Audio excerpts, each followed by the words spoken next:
your great-grandfather.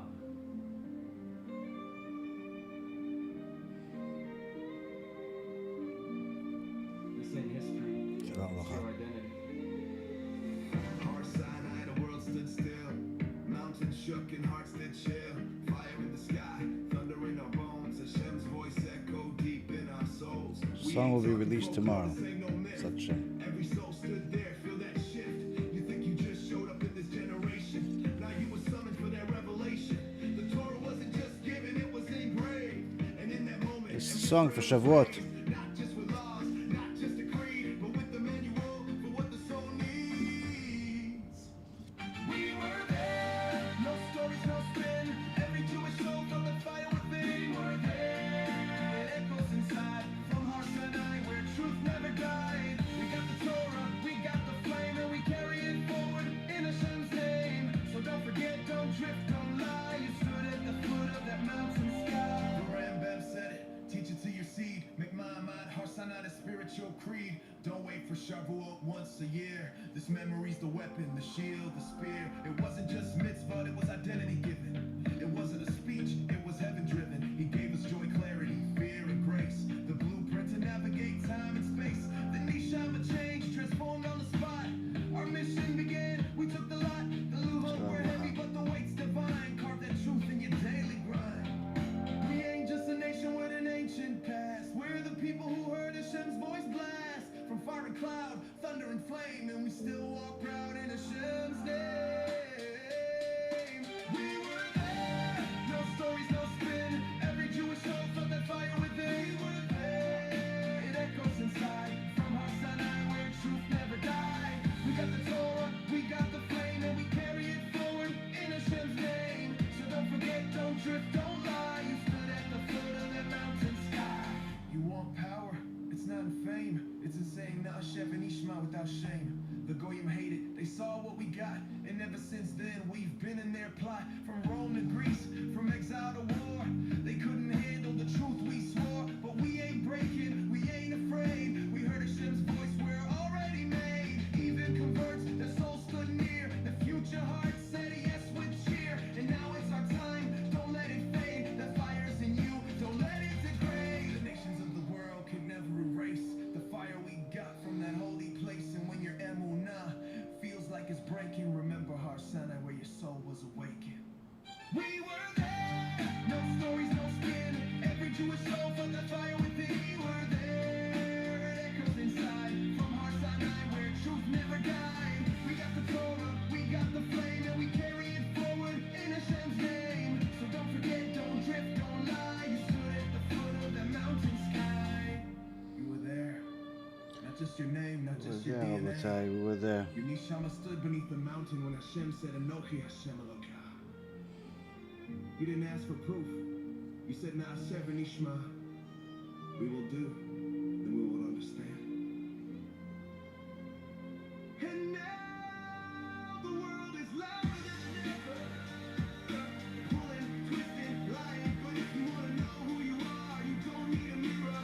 You need a memory. You need Har Sinai.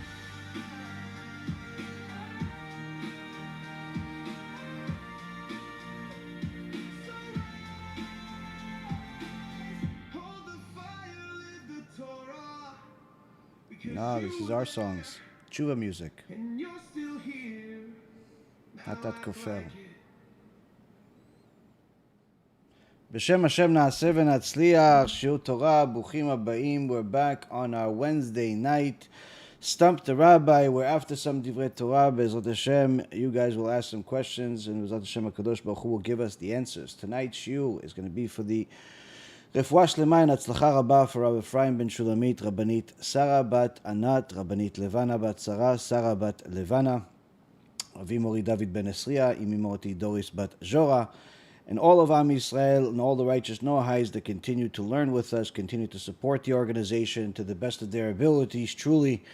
And BeEzrat HaShem HaKadosh Baruch Hu will bless all of those that donate and support 1,000-fold, BeEzrat HaShem.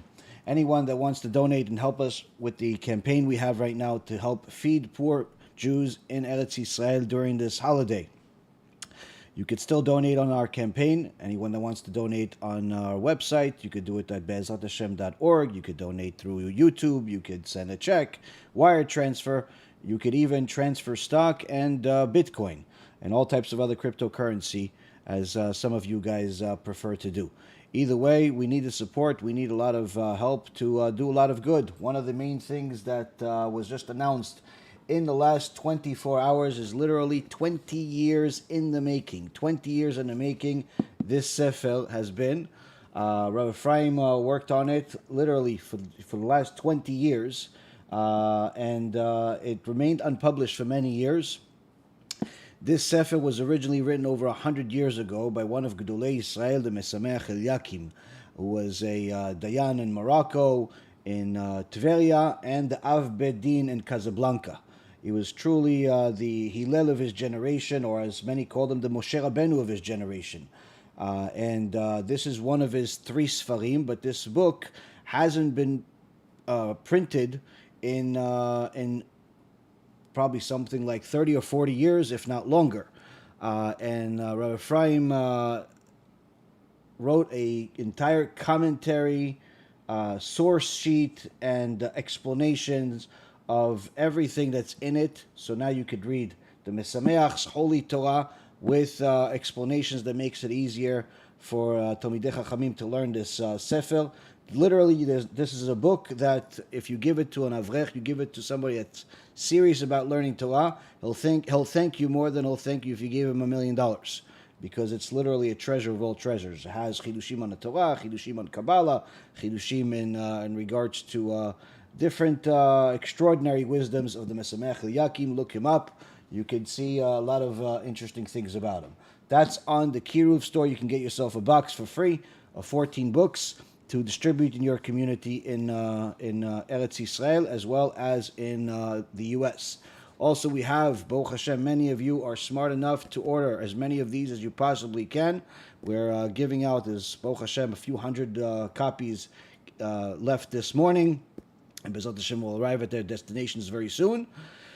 The book that's the fighting against Amalek. This is the book that's fighting against Amalek. It's a mitzvah that's fulfilled, that you're not only doing kiruv, but you're fighting Amalek by distributing this book in your community. You could also get a box of these in the Kiruv store, also for free, kiruvstore.org. And of course, any of you that can support and help us, as each one of these books costs a fortune, that is a literally unbelievable miracle that we're able to do all what we've done. We're approaching a little bit over 300,000 books that we've distributed for free, Baruch HaShem, over the last decade that we've been doing this. 300,000 books for free.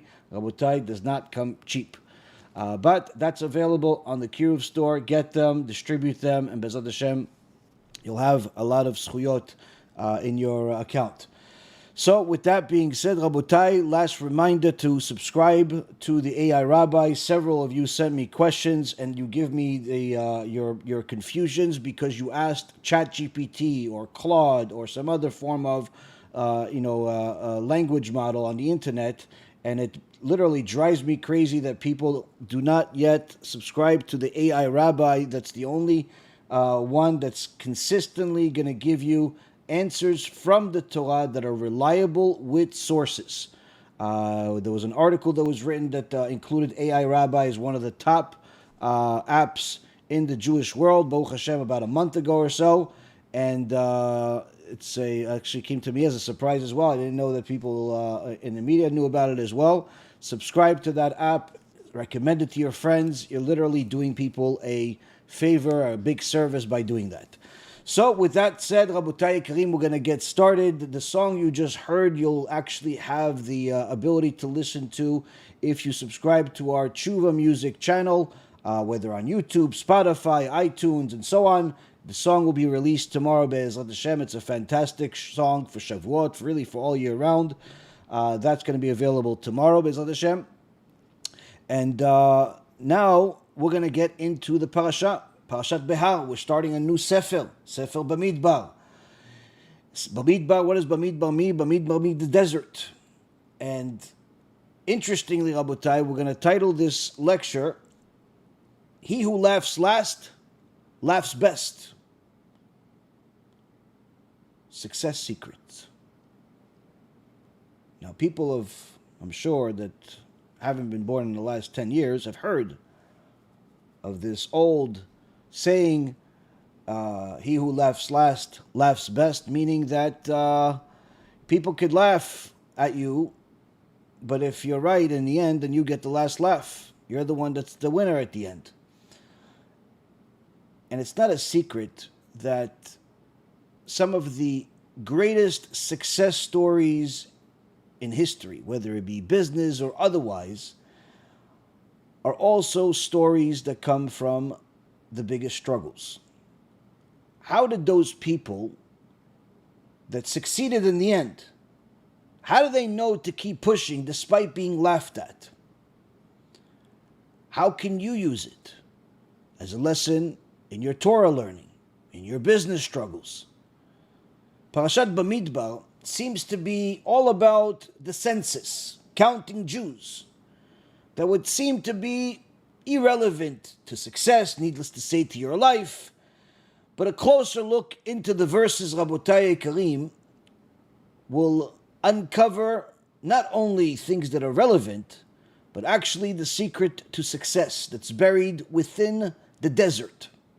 BeEzrat HaShem will succeed in showing you this and learn it, that you'll be able to have literally a priceless tool that you could apply in many, many aspects of your life.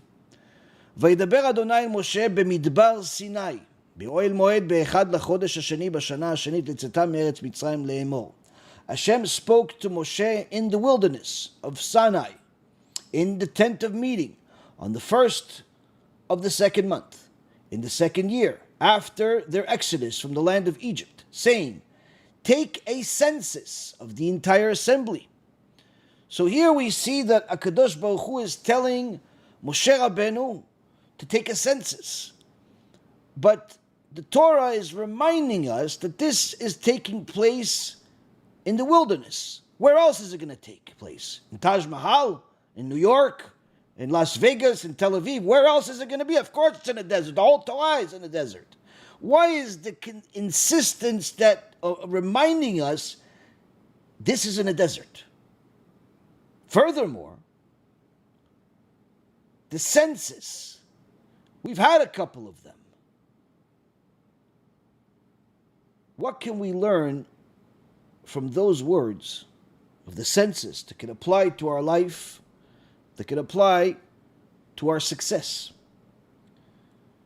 Now, Parashat BaMidbar is typically read right before Shavuot. In fact, the sages instituted that at times where we are running behind, if you will, that the last two parashot of Sefer Vayikra will be read a week before Shavuot in order to make sure that Parashat BaMidbar is read right before Shavuot. Why? Why do we need to read it before Shavuot?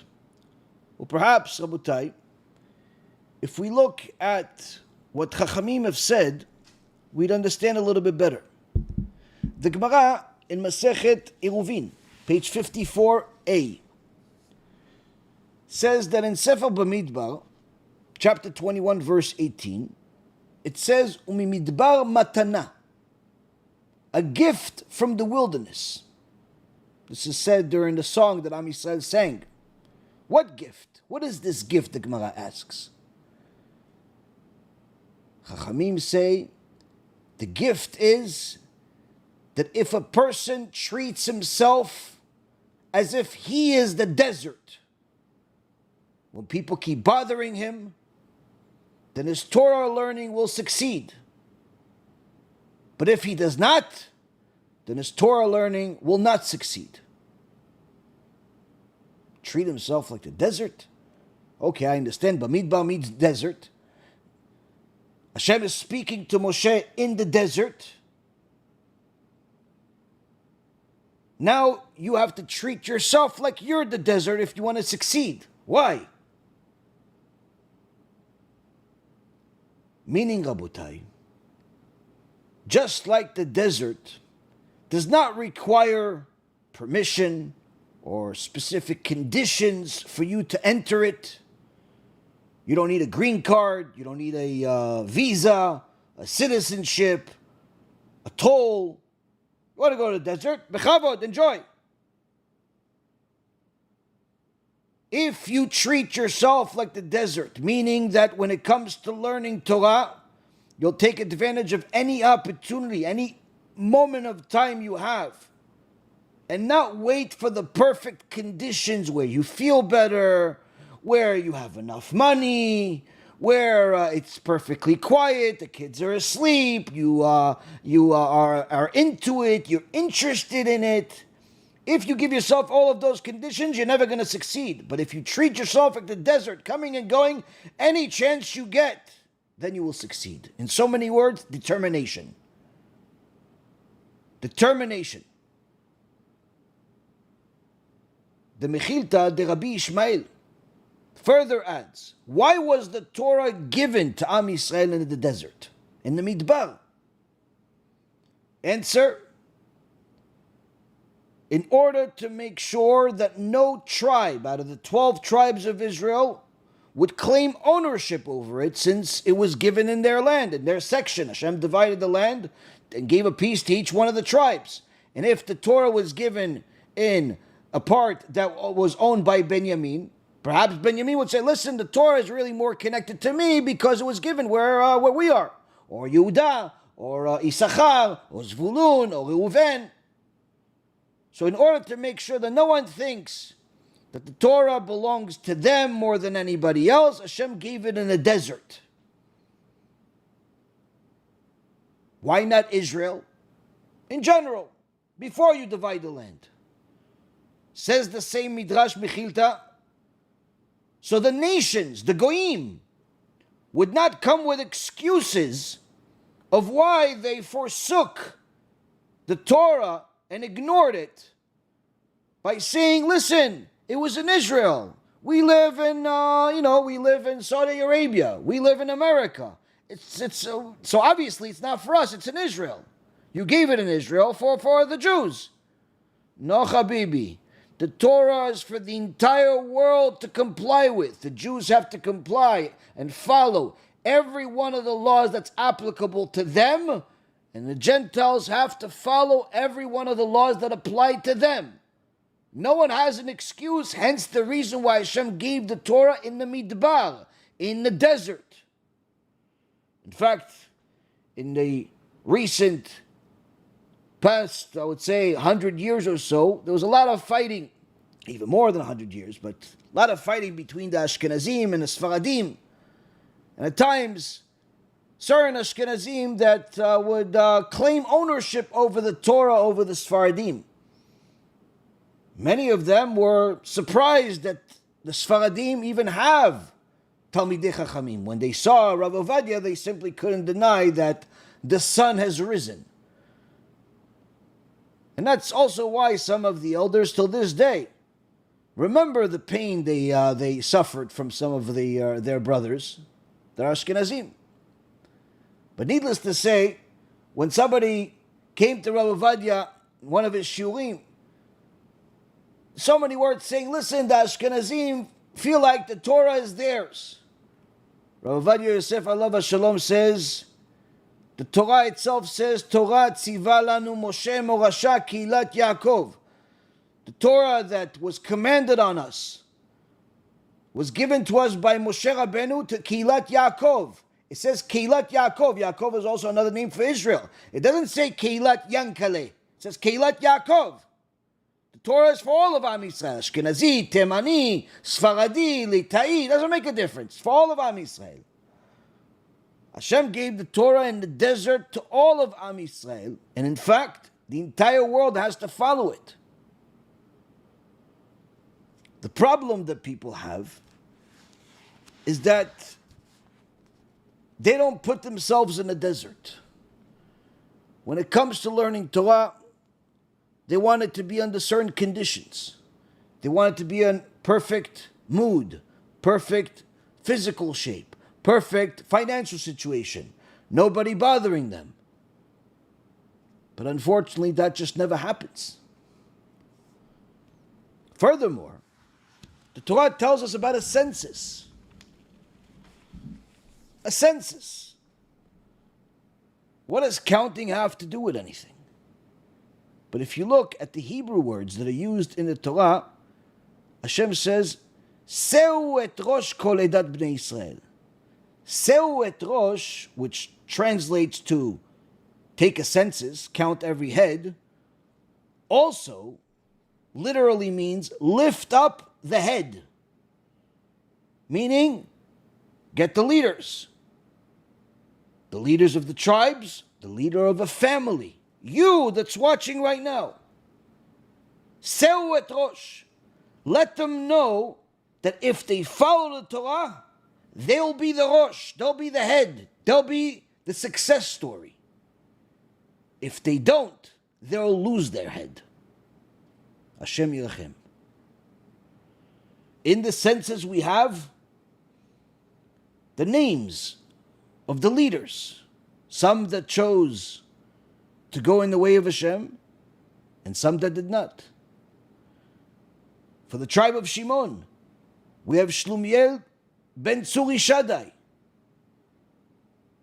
which the Gemara tells us this is Zimri ben Salu, as we'll learn in Parashat Balak later on in the Torah.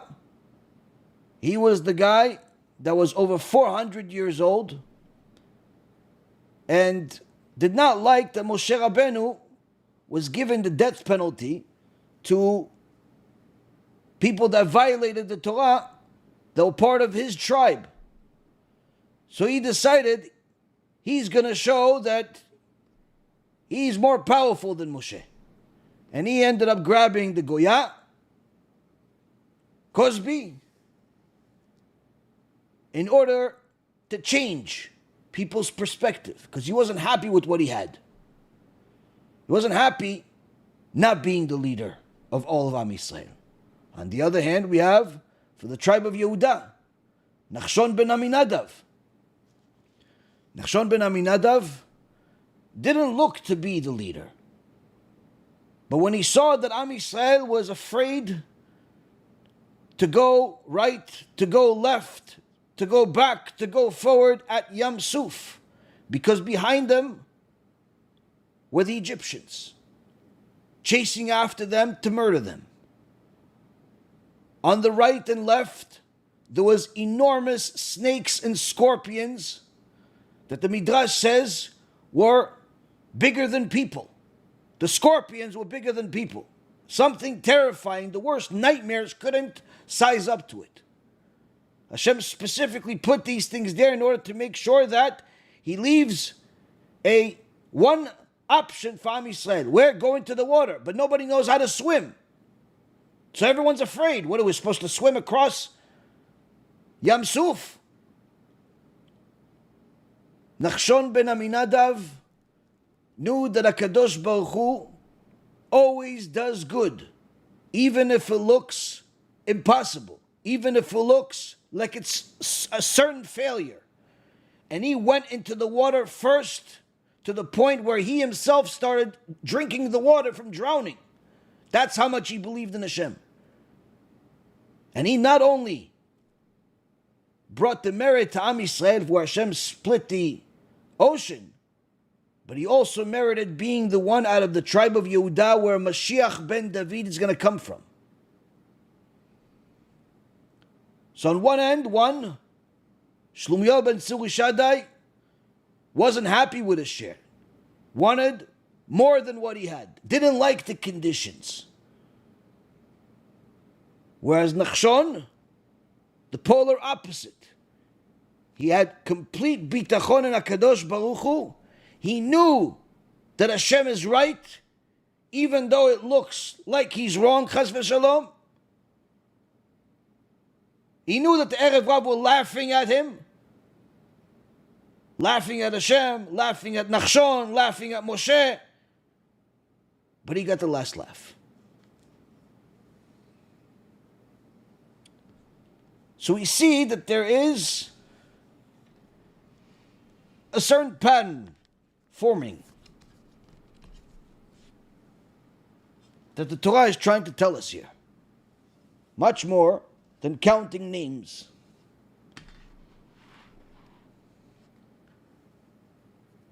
Chazal tell us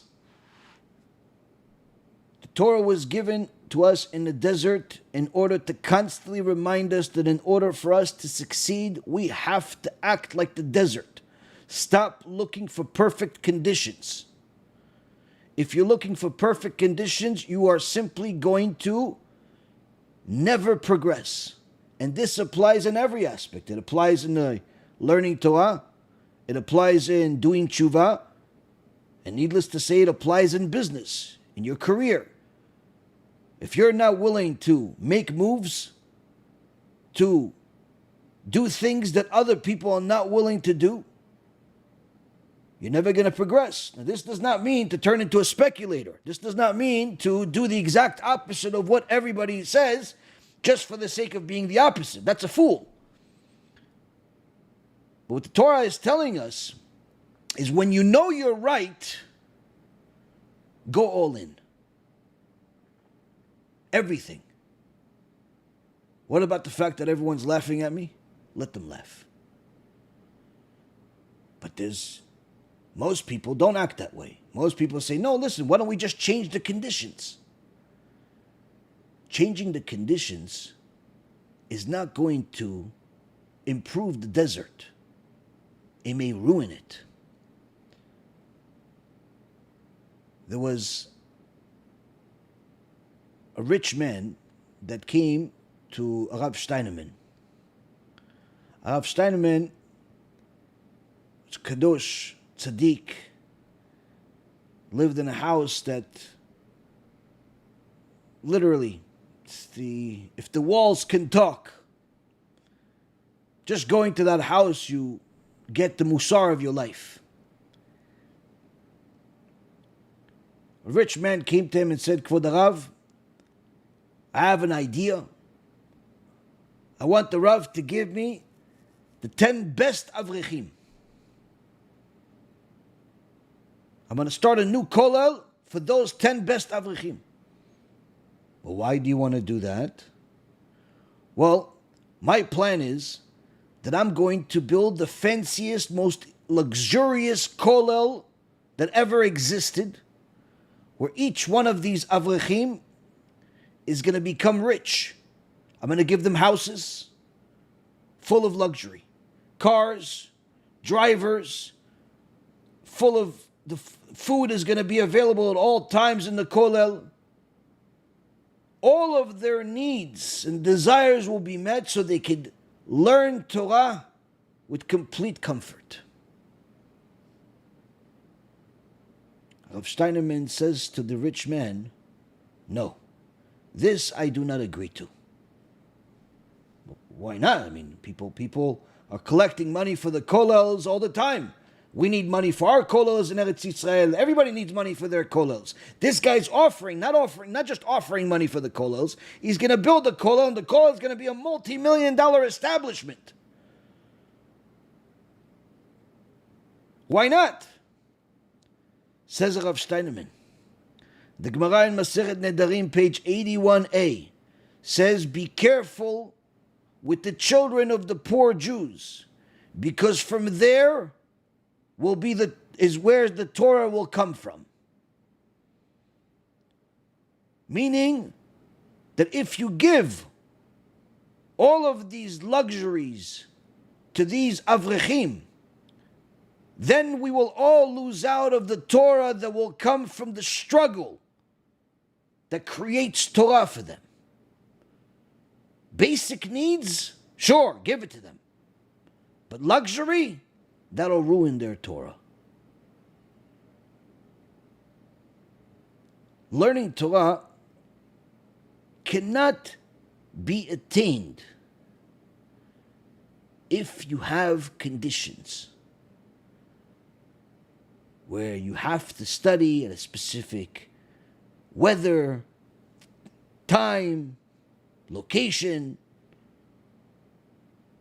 You have to act as if you are in a desert. Whatever you have, you have. One size fits all, as is. All types of different terms we're all familiar with. The Admor of Piaseczno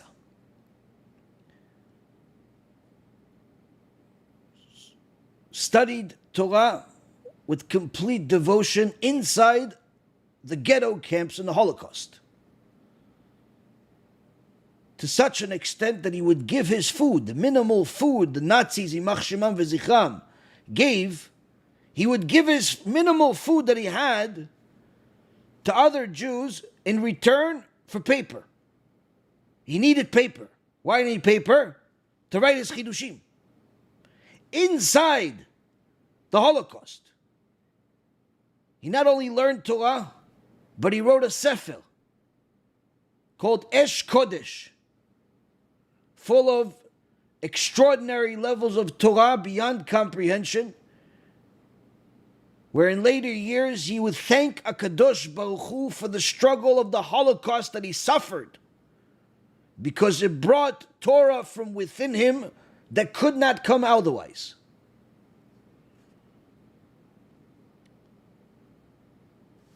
The Mesameach Eliyakim, the Sefer that I just told you about, he was a son of also a giant Chacham, Rav Nisim Eliyakim, but his father died when he was still a young boy. And of course, when you are an orphan at a young age, you have every excuse under the sun to be a failure. But the Mesameach's precious neshama loved the Torah, but he couldn't afford it. In those days, they would charge you money to come to the Bet Midrash, similar to the times of Hillel. And this young little boy, 7, 8 years old, would sneak into the Bet Midrash and hide under the curtains, waiting for the shiur to start, where he will hide the entire shiur, listening to it attentively, no different than the biggest Talmidei Chachamim in there, and writing down everything he could. Because he couldn't afford to pay. But he couldn't afford not to learn Torah. One day, the Rav that was given the shiur heard a little ruffle behind the curtains. So he went to check. As he moved the curtains, to his surprise, he saw this young little boy learning Torah with such devotion, listening and writing everything that the rabbi said. Something that you only hear about in the Gemara, the story of Hillel HaZaken, who sacrificed his life by staying on the roof so he could hear some Torah from Shmaya and Avtalion. This little boy was the Hillel of his generation. He said, from now on, you don't need to pay. You come sit here next to me, we learn Torah. He had every reason in the world to be a failure. Surely the other kids would laugh at him. What are you doing? Come play ball with us. Come cause trouble with us. Who needs to go? And even if you go, if you get caught, you get in trouble. The young Mesameach did not let any of that get to him. In years past, and his precious neshama was elevated further and further in the world of Torah to the point where he was a gadol in the eyes of everyone in the world. People, chachamim from all over the world would send him questions regardless of whether he was in Tveria or when he moved to Morocco or when he went to Casablanca. It didn't matter. They would find him. They would literally chase after him to go send him questions. One time, a group of businessmen came to the Bet Din in Morocco that was headed by one of the greatest Mekubalim in the last 100 years, Rabbi Kabitz. They told him, we have a case. And the Rav asked him, where are you from? And he said, we're from Casablanca. The Rav got so upset. What? Why are you here wasting our time? Coming here, wasting time, wasting money, coming here to ask us to help you with this case when you have Moshe Rabbeinu of the generation back home? What, you think that we would ever know more than him? More than the Mesameach? Yes, the same young little boy that grew up to be a giant Chacham. But he had every reason to fail, every excuse to give up. When they asked the Chafetz Chaim, alav shalom, who has a share in the world to come? The Chafetz Chaim famously said, one who is happy with his share and does not want something else. What does it mean, doesn't want something else? So he shouldn't pray for anything? If he is sick, he shouldn't pray? No. Certainly, you can always pray for Hashem to help you, to heal you, to give you parnasah. But that does not change your state of happiness. You don't want somebody else's life. You don't want his life because he has a car, her life because she has better health, their life because they have more children, his life because he has more money. You don't want anybody else. You want what you have. If you are happy with what you have, you'll go to Olam Haba. You'll go to heaven.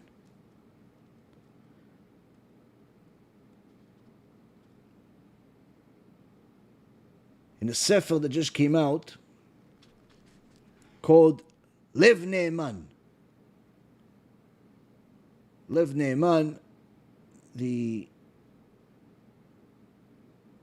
sefer that was the journal of Rav Meir Mazuz, alav shalom. There he writes different things about his life. And they published it.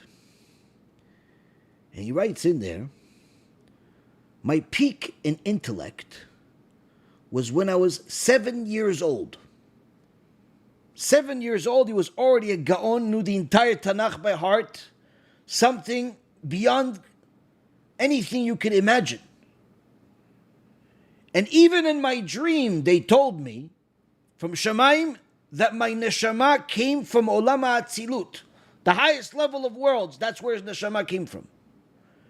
Yet my problem was, he says, that I had a terrible stutter. That I was struggling with to the point where I was willing to give 99% of what I had just to get rid of this stutter. But when I thought about Moshe Rabbeinu, the prophet of all prophets, Isha Elokim, who also had a stutter, I was comforted.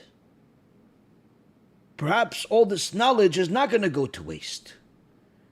Because if Moshe Rabbeinu succeeded in teaching all of Am Yisrael the Torah to this day, despite his stammer and his stutter, then perhaps I can succeed too. And he didn't give up. He didn't give up. One of the biggest problems that a person has in their life is a problem they invent in their mind.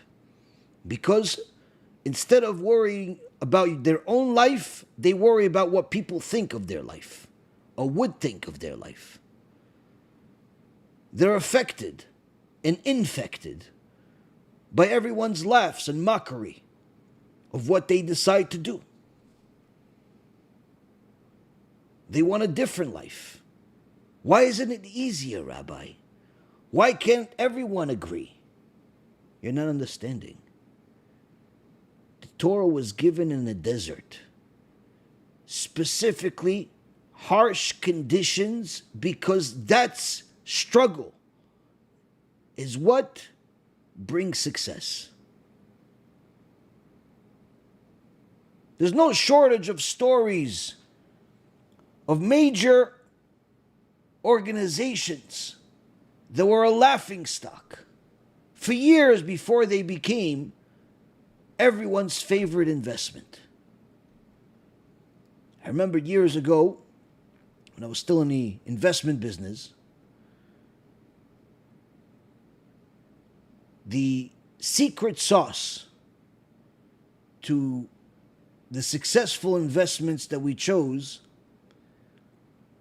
was looking for what everyone hated, but for the wrong reason. We didn't just want garbage. We weren't sanitation department.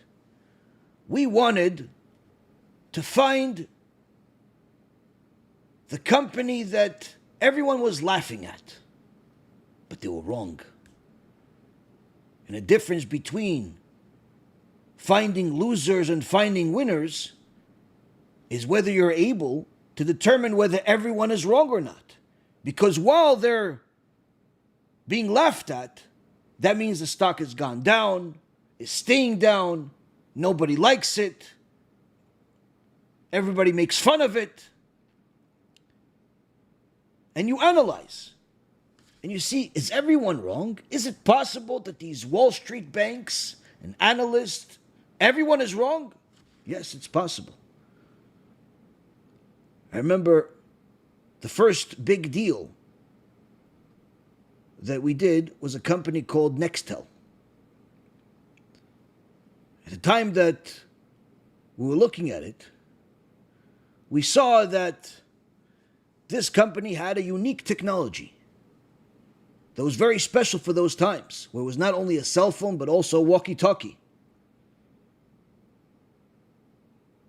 And everyone was laughing at them. Why would anybody want a walkie-talkie? Just call the guy.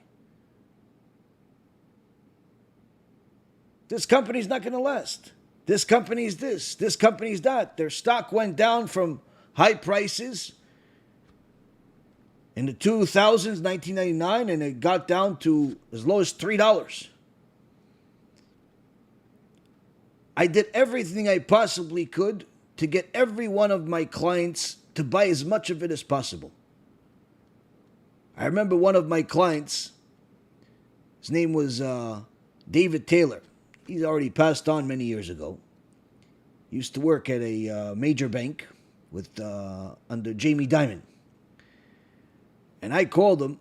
I told him to buy more and more, even though the original purchase that he bought was a little higher price. Still, you need to buy more. In the beginning of the conversation, he told me, if I had $3, I wouldn't buy one share. By the end of the call, he bought another 20,000 shares. But he believed that it was a loser. I explained to him that not only was he wrong, everyone's wrong. And he believed in the argument that I gave him based on different information, and he ended up making a fortune out of it. And so did everybody else. When the stock went up over $20 a share, I think it was 25, 26, 28.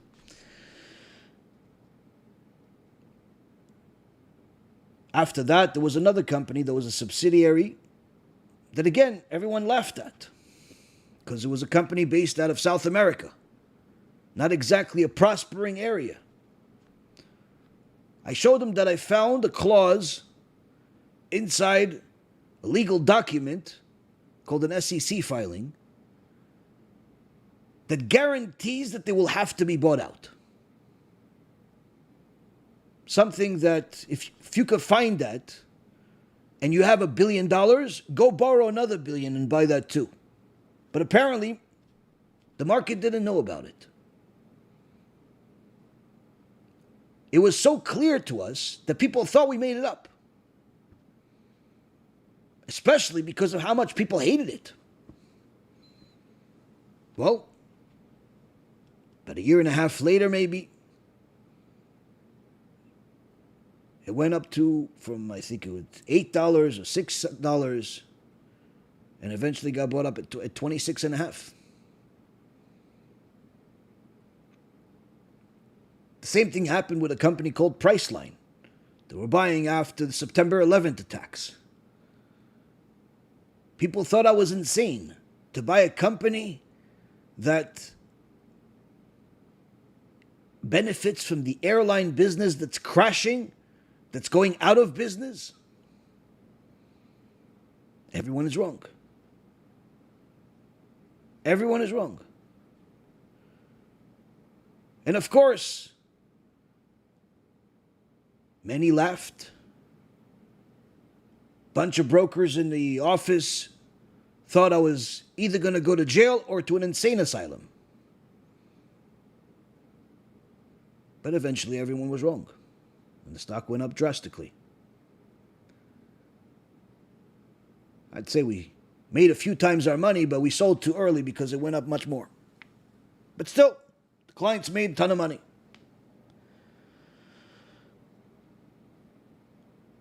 Towards the end of my career, I had millions and millions of shares of a company the whole world has hated for years. I told my people that were working for me, same thing I told my clients. I know everyone hates it. I know it's struggling. I know everything that everybody else knows. But everyone's wrong. One day this will change. I said, listen, the stock, you started talking about it was in the teens. It's $2 right now. The market's crashing. Yeah. Started talking about it then. But right now is when we're buying the position. It's $2. Why? This company is going bankrupt, they would tell me. They're not going bankrupt. It's impossible for them to go bankrupt. The government will have to bail them out before they go bankrupt. Why? There's only two companies in the entire sector. And it's the most important sector in a technological world called semiconductor. Company was called AMD. After the crisis of 2008, I was practically begging people to buy the stock for $2. Some people listened. If they held on to the stock, it's over $100 a share now. If I was still in the business, it'd be worth over $1 billion for me. But again, Baruch HaShem, Hashem didn't keep me in that business. But he showed me that just because everyone is laughing doesn't mean they're right. In the past couple of years, or a year or so, somebody asked me about something, and I told them to make an investment. But everybody's laughing. Let them laugh. They're wrong. How do you know? I also do research. I also look at things. I also know a few things. Well, long story short, it went from being what everybody hates to one of the most beloved companies on the planet. And the person made a pretty substantial fortune. And this has happened multiple times over the years. Not to tell you that everything I ever bought or recommended worked out. It's not possible. But rather to show you that just because everyone is laughing does not mean they're right. The key to success, number one, is to find out if you're right. Do every analysis you possibly can. Investigate your heart, your mind, your facts. Put everything into it until you are certain that you're right. The moment that you find that out, then you can go to step 2.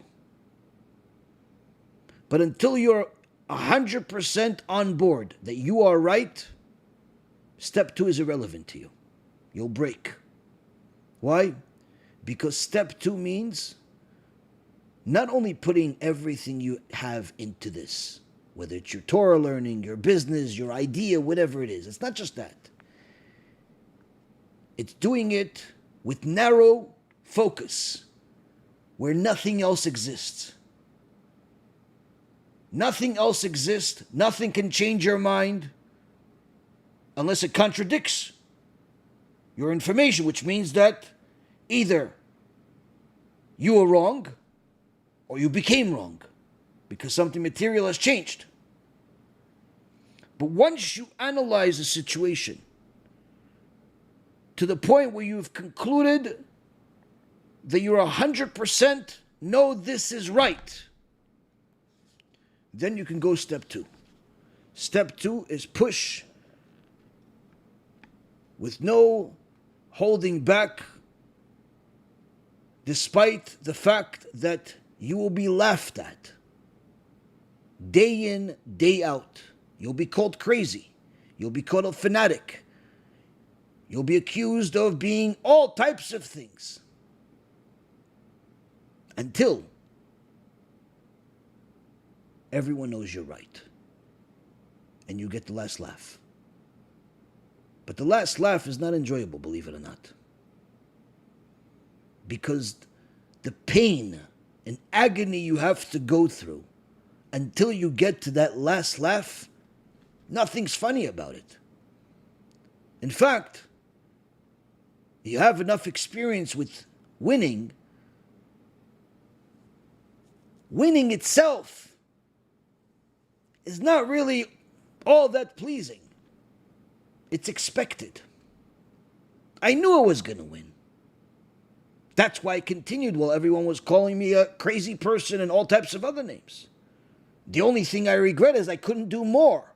I couldn't push more. I couldn't learn more. That's the only regret. Now everybody wants to jump on board. But it's too late. The same applies, Rabotai Yekarim, in the world of Torah. For years, we have exposed different people, and some people agree, but many do not. We just published a book showing everything we've said and more of why Manis Friedman is a heretic, and anyone that listens to him is also a heretic. And anyone that follows in his footsteps is a heretic. And none of those people will ever have anything other than Gehenom, Kafakela, and Chibut HaKever to look forward to. Still, there are many that disagree. Perhaps they'll change their mind after they read the book. But people think this is new. Out of the 3 works that the Mesameach Eliakim published in his life, although there are many of his tshuvot in other people's books, the letters that he wrote them, they used for their books, but he himself published 3 works. One is the one we published just now, or reprinted with commentary on it. Another one is something similar, but with different chidushim. But the third work, perhaps the one that he's most well known for, is a book completely dedicated, going against someone that was a famous rabbi of the time, and saying that he is not only wrong, but he is against the Torah. And everything he says is against the Torah. Now, this is not just some average rabbi. We're talking about the Gdol Yisrael. 30% of the work that is published today from him, perhaps the most well-recognized book that everyone knows them by, was solely devoted to go and expose a mistake that everyone thought was right. No, but it's a mistake. Someone asked me today, a new person that started watching my shiurim, Rabbi, why do you dedicate so much time to going against the cash advance business? So I told him, It's because if you watch my film called Oregon News, in there's a section about the cash advance business, where I bring historical proofs that the proxy behind virtually every pogrom or Holocaust that Am Yisrael has had was lending money with high interest. Call it cash advance, call it loan shark, call it whatever you want to call it. Cash advance is not a new thing, it's just a new name.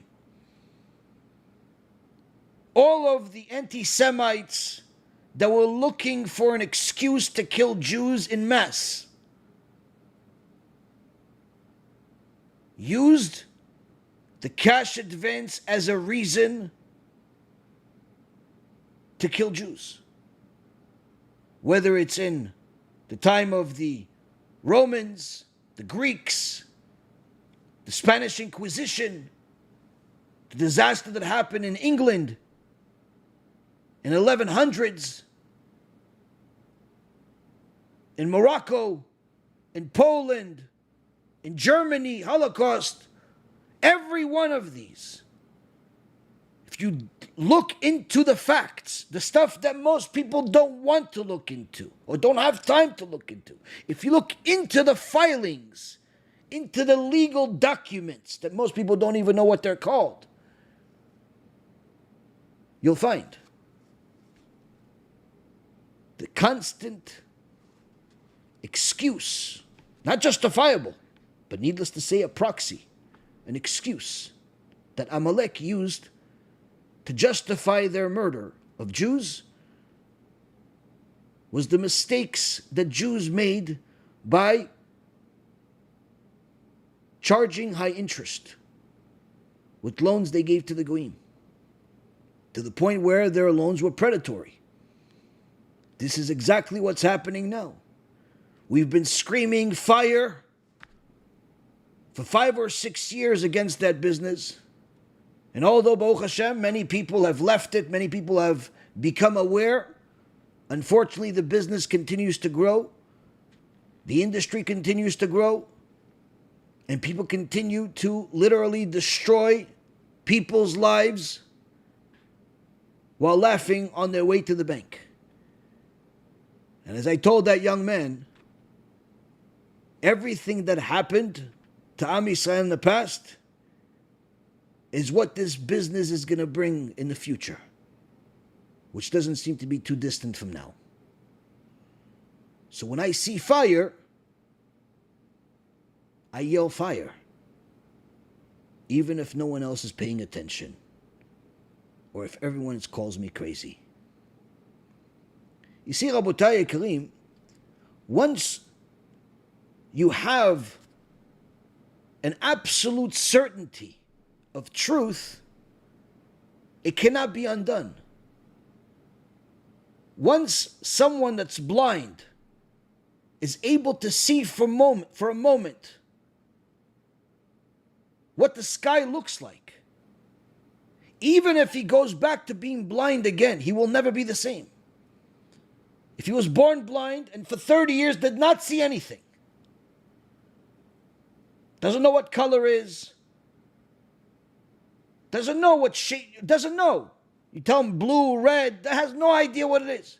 But if you gave him the ability to see for even a moment, and he looked at the sky, and then he went back to being blind, his life will never be the same, because until that point that he saw the truth, his suffering was limited. He didn't know what he was losing out on. Once he saw the truth and it was taken away from him, life becomes unlivable. He can't live with himself. How could I be losing on that? When you are certain of what the truth is in the Torah, it's not a question of whether you're going to fight for it or not. It's not a question of whether the conditions meet your desire or not. Let it rain or shine, let it be a desert or some type of paradise. It's irrelevant. That's where the truth is.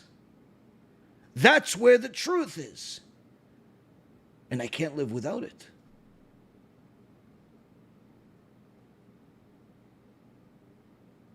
So when a person understands what we're saying here, they can apply it to their life in different aspects. If you're wise enough to succeed in the world of Torah and learning, if you want to succeed, that means Torah has to become the number one priority in your life. The absolute certainty where nothing else compares to it. Not food, not relationships, not physical pleasures. Until you do that, you won't get to your full potential. You may progress here and there, like everybody else. Maybe you'll fail, maybe you'll succeed. But if you turn yourself into a desert where there's only one option, and the conditions are irrelevant, then it doesn't matter that your family's laughing at you, that you spent all your time learning Torah. It doesn't matter that your brother and sister and cousins are telling you you're insane for reading books all day and watching lectures. It doesn't matter that everyone is asking your wife, why is she so modest? Why don't she wear clothes like everybody else that's practically no clothes? These things don't become confusions. You're not confused by what people say. They call you crazy. You have no idea what they're talking about. In fact, you feel bad for them being the way they are. You don't get angry at people making fun of you. You simply feel bad for them. Because while you see the sky as blue as HaKadosh Baruch Hu made it, they're still blind. So while you see that this person is a heretic, it's irrelevant that someone disagrees with you. You simply feel bad for them for not having the vision. You can try to help them, pray for them, tell them refuah shlema maybe, give some tzedakah on their behalf. Hopefully they'll have more merits to see the truth. That's the difference between those that succeeded in the world of Torah and those that didn't.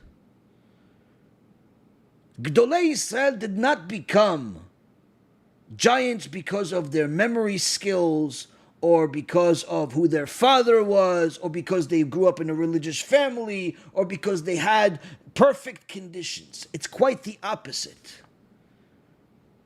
The more you learn about Gdolei Yisrael, the more you realize they literally had every excuse under the sun to justify failure, to justify giving up, to justify being like everybody else. Whether it's being orphans at a young age, or extreme poverty, or death of loved ones, all types of horrible things happen to them. But their absolute certainty in the truth of the Torah did not allow them to believe anyone's fairy tales that the sky is not blue.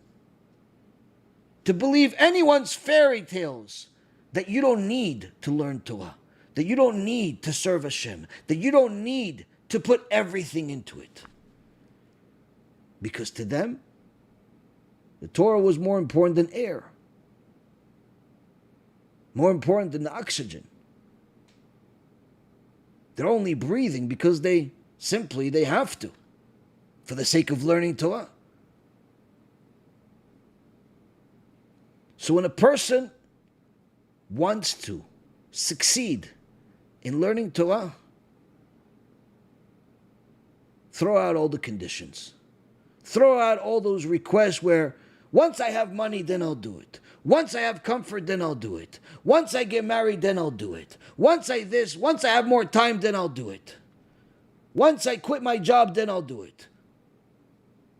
No, it doesn't work that way. If you eliminate one of the struggles, it'll simply be replaced by another struggle. Why? Hashem is putting it in front of you. Choose your struggle. You want to struggle with money? You want to struggle with time? You want to struggle with people? The struggle is there because Hashem puts it there. Because the struggle is necessary in order for the Torah to come out of you. And if you're waiting for that cup of coffee to be perfectly warm before you start drinking it while you learn Torah, you may become a connoisseur of coffees, but you're never going to become a Talmid Chacham. The same applies to people that are doing tshuva, people that are converting. So long as something else is priority to you over that tshuva, over that conversion, then the journey will be unnecessarily difficult. Because as long as you don't believe in the path that you're on, to the point where everything is on the line, there is no turning back, there is no other option, there's no way that I can continue living my life the way it is. I have to constantly get closer to Hashem. There's no way that I'm going back, there's no way that I'm staying the same. There's no way that I have to keep going forward. I have to keep going forward towards doing tshuva more, towards converting, towards growing as a servant of Hashem. Simply, you do not see any other possibility being a viable option for you. So long as it's not that, then you'll struggle. Because while the difficulties will exist regardless, after all, it is the desert. When you're not 100% convinced, when you're not 100% narrow focused, then you create a new struggle for yourself, which is a struggle where you're not sure you're doing the right thing. You're not sure you're going in the right direction, which means that every one of your steps is full of doubts. Every time you pray, you doubt whether you should have prayed or gone to the movies. Every time you do a mitzvah, you doubt whether you should have done that or perhaps hung out with your friends. There's always a doubt.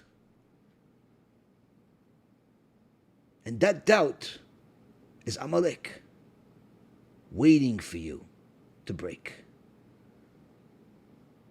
The person that's narrow-focused, completely certain, and sure that doing tshuva, that getting closer to Hashem, is the only option. Sure, they have difficulties, whether it be financial difficulties, relationship difficulties, all types of difficulties that happen in life. But none of those make them question their path, because they're sure they're going in the right direction, and they realize that the path has bumps in it. That's the desert. The same concept happens in business, in investments. If a person wants to succeed, it's of absolute necessity to arrive at a point of certainty as soon as possible. Sometimes you can't arrive at that point of certainty on day one. Most of the time you can't. But it's paramount for a person to arrive at that point of certainty as soon as possible, where nothing would ever put a question in their mind. They've checked out every possible idea, thought, possibility, conflict, rebuttal, whatever there is, and they know for sure this is the way. This is the way for me. This is the path for me. That's where I'm going to put my time, my money, my research, my efforts, my abilities, my everything. And if the situation presents itself and people continue laughing at me, I'll capitalize on it and do even more. Yeah, well, maybe you're wrong. If that's in your mind, that means you're not certain. If you think maybe you're wrong, that means you did not arrive at a point of certainty.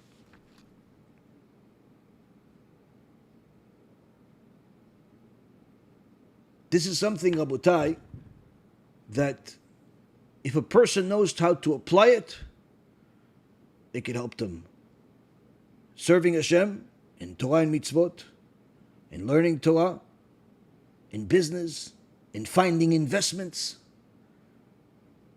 in every part of their life. But what most people do instead is they wish for a different circumstance. They wish they could run the world. As one woman came to Rav Moshe Feinstein, alav shalom, looking for permission to wear tzitzit. Rabbi, can I wear a tzitzit? Rav Moshe Feinstein said to her, you can if you can meet these two conditions. One, the tzitzit cannot look like the tzitzit for men, because you're not allowed, as a woman, you're not allowed to wear men's clothes. It's a violation of the Torah. Okay, that's easy enough. Put some sparkles on it, some decorations maybe. Condition number two, you wearing a tzitzit cannot be as a result of you being unhappy with your circumstance as a woman and wanting to be like the men. Because if that's the reason why you're wearing a tzitzit, then you are an apikos, a heretic. Because by thinking that your situation was supposed to be better if you were a man, or you're supposed to be better if you can have the same thing as men, or would be better if you lived somebody else's life, or would be better if you were born at a different time, or would be better if you were born to a different family, or would be better if you had his car and her wife and his this and had that, it would be better. That means you think that Hashem makes a mistake, or worse yet, you think you're smarter than Hashem. Either way, that makes you an apikos. That makes you a heretic. Then at that point, there's no point of you wearing a tzitzit, because you're going to Gehinnom regardless. And that's what Rav Moshe Feinstein said. Many times people want a different circumstance. What if I was born here? What if I was born to a religious family? What if I was smarter? What if I this? What if I that? But you won't see Gdolei Yisrael battling that same thing. Rav Mazuz wanted everything in the world of Torah. And he did not let the stutter that caused him a lot of suffering to stop him from it.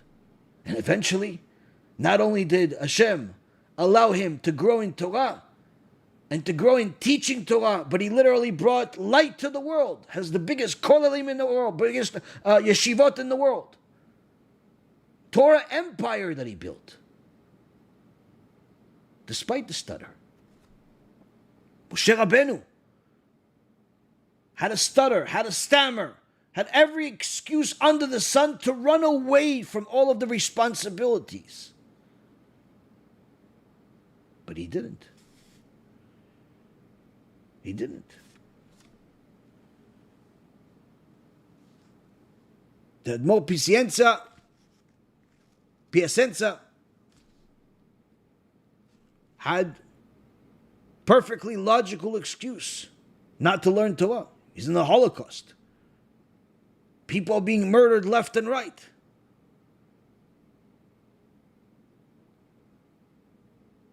He didn't let that excuse even appear in his mind. He studied Torah with such commitment and devotion that he even wrote a sefer during the Holocaust. And we're not talking about sefer or books of some nice stories about something that happened 1,000 years ago. We're talking about the highest level of Torah type of sefer. Gdolei Yisrael had endless struggles, but they did not allow any of those to change the truth that was as clear as the sky to them. Lastly, I would tell you this. the Chozeh Lublin, who's well known as, and was called the Chozeh Lublin because he had Ruach HaKodesh, he was able to see from one end of the world to the other. And people would come to him with all types of complications. And one day, a family comes to him crying, saying, please, Rabbi, pray for such and such. It was a situation that required Ruach HaKodesh to know what to do. And Chozeh Lublin told him, I'm sorry, I cannot. I no longer have Ruach HaKodesh. I gave it back to Hashem. Why? It's virtually impossible for 99.999% of people throughout all of history to attain Ruach HaKodesh. You got it and you gave it back? Why would you do that? He says, because I didn't know what to do. People would come to me and cry because someone's dying. So I'd start praying for him. And as I'm praying, another family would come to me, tell me, please, Rabbi, my wife, she's in the middle of labor and the baby won't come out. And if it doesn't come out soon, she's going to die and the baby's going to die. Please pray. So then I would start praying for them, and then I would see with Ruach HaKodesh that the guy they're asking me to pray for him to live instead of die, his soul is supposed to go into that baby, but it can't go into that baby that's supposed to be born until he dies. So who do I pray for? For the guy to stay alive, or for the baby to die, or for him to come out? So I said, Hashem, I don't know what to do. You run your world. Take this away from me. Take this Ruach HaKodesh from me. Rabotai Karim, the more you understand that you don't understand, that Hashem understands, that He knows. He's the one that's putting the bump in the road. He's the one that's making the weather difficult in the desert. He's the one that's giving you all of the obstacles because that's the perfect solution for you. And what you need to have is not a different life, not a different situation. Rather, absolute certainty of the truth that you're willing to put everything on the line for it, to the point where it doesn't matter that everyone's laughing at you, because you know that in the end, only the truth will win, and you'll get the laugh at the end, the last laugh, even though it won't be funny, because you knew it was true the whole time. It's just simply an expectation of the inevitable. This, Rabotai, is some of the things, some of the tidbits that we learned from this parasha. BeEzrat HaShem, it helped you as much as it helps me. And now, Bechavod, ask your questions. BeEzrat HaShem, HaKadosh Baruch Hu will give us the answers. You know, it took a lot of time and effort to study for this lecture, and every lecture changes my life a little bit. And I hope it does to you as well. If you're enjoying it, please make sure to like, subscribe, and share with people that you care about, people that you know could benefit from it. You may end up changing their life. Thanks again for learning with me, and BeEzrat HaShem will continue growing together. Now back to the lecture. What is kavana supposed to feel like? Well, the more focused you are on the prayer and on the purpose and who you're praying to, the more the more connected you are to the words. Now, there is certain things that a person can do. They're called kavanot. That's not usually for women, but that a person can do, and that's, in essence, it's a, let's just say, it's narrowing the mind's eye into a smaller and smaller and more focused point. And if that makes any sense to you. What's the best type of Torah to learn on Shavuot? That depends who you are. Depends where you stand. I mean, if you're part of a Jewish community, then usually In the synagogue, they'll read a certain portion of each parashat throughout the night. A certain segment of each one, say Dvar Torah about each parasha. If you're not part of a Jewish community yet, then learn whatever is most pleasing to you. Whatever you like the most, whatever you connect to the most, whatever is going to help you study Torah all night on Shavuot.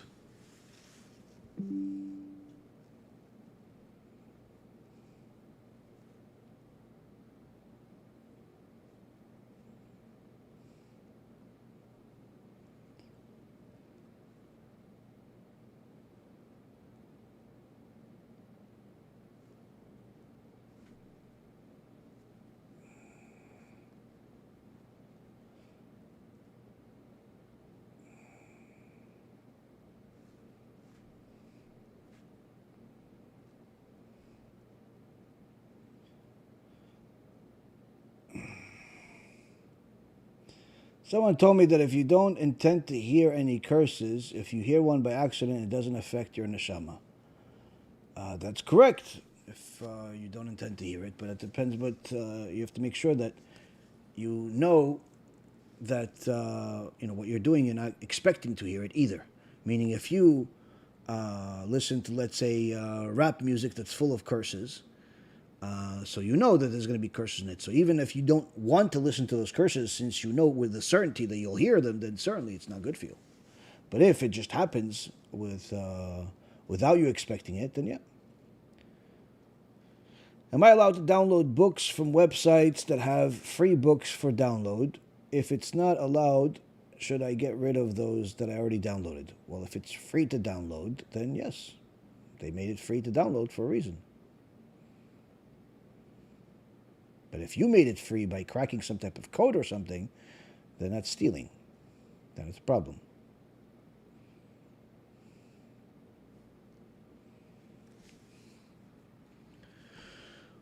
What about reading curses accidentally? Why would you be reading curses accidentally? I mean, what kind of stuff are you reading? I mean, you shouldn't. If you're reading newspapers and magazines, then you shouldn't be reading them, even if there's no curses in them, because they're full of lashon hara, they're full of atheism, heresy, and complete nonsense. So read better quality books and things, and you won't have to even worry about reading curses.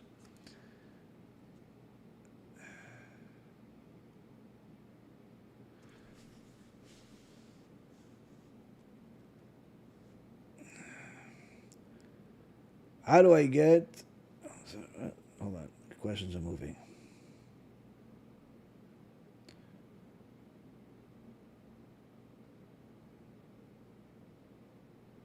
Rabbi, is the book on Manis Friedman available in English? No, it's only in Hebrew.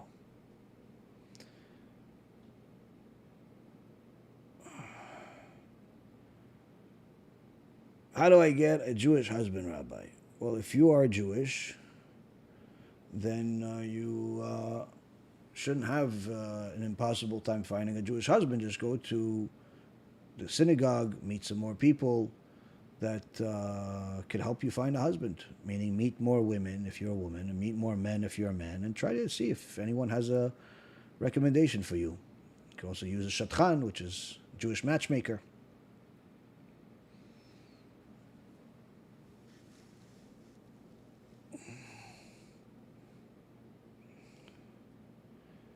I'm not Jewish. Can I go to synagogue still? No.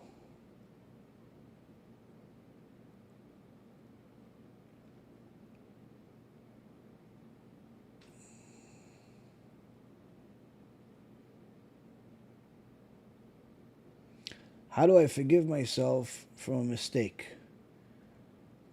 Simple. Commit to not repeating the mistake. And know that you can't do anything about it since it's already been made. And the only thing that you can do is the best you can today in order to make tomorrow better. There's no point of harping on the past. There's no point of crying over spilled milk. It's already spilled. And the only thing that crying over it and being upset over it is going to do is lead you to make more mistakes. So it's better to focus on committing to not repeating the same mistake and doing everything possible not to repeat it.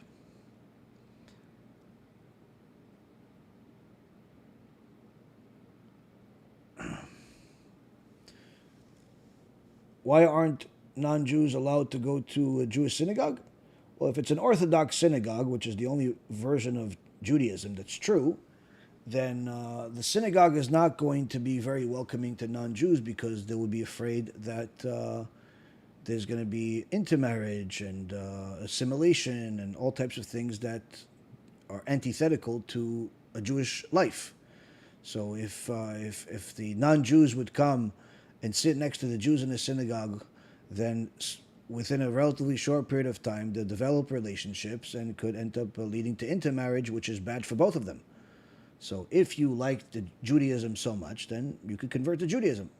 But if you just simply want to be next to the Jews, then do it outside of the synagogue, not at the time that they're serving Hashem, praying and learning. You could do business with them. You could, befriend them, but there's no reason for you to be part of their religious servitude.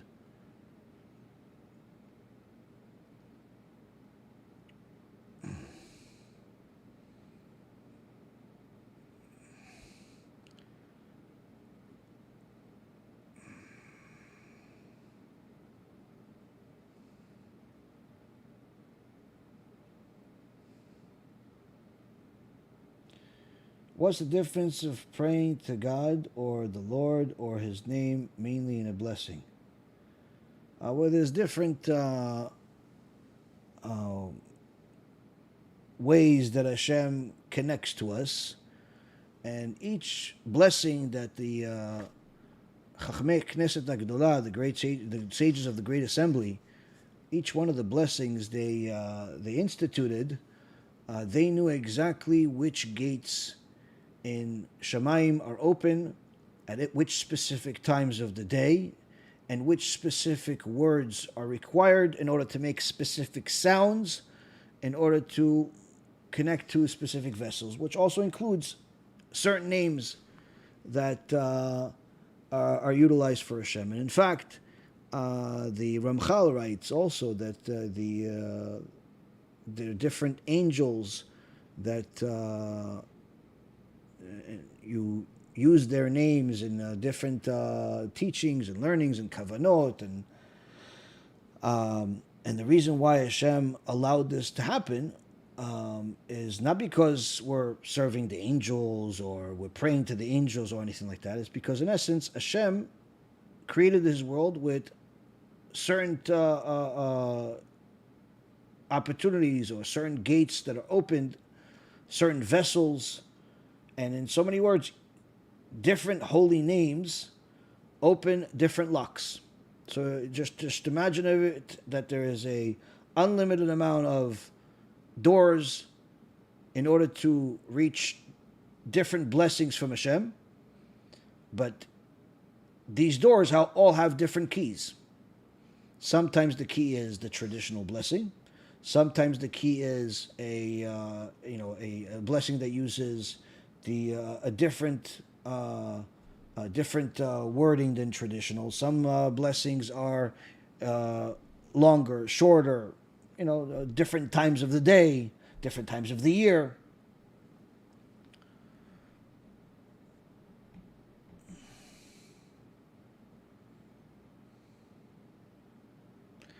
Is one allowed to wear a very large tzitzit in length up to the middle of the hip or knee, or does it need to stop by the hips?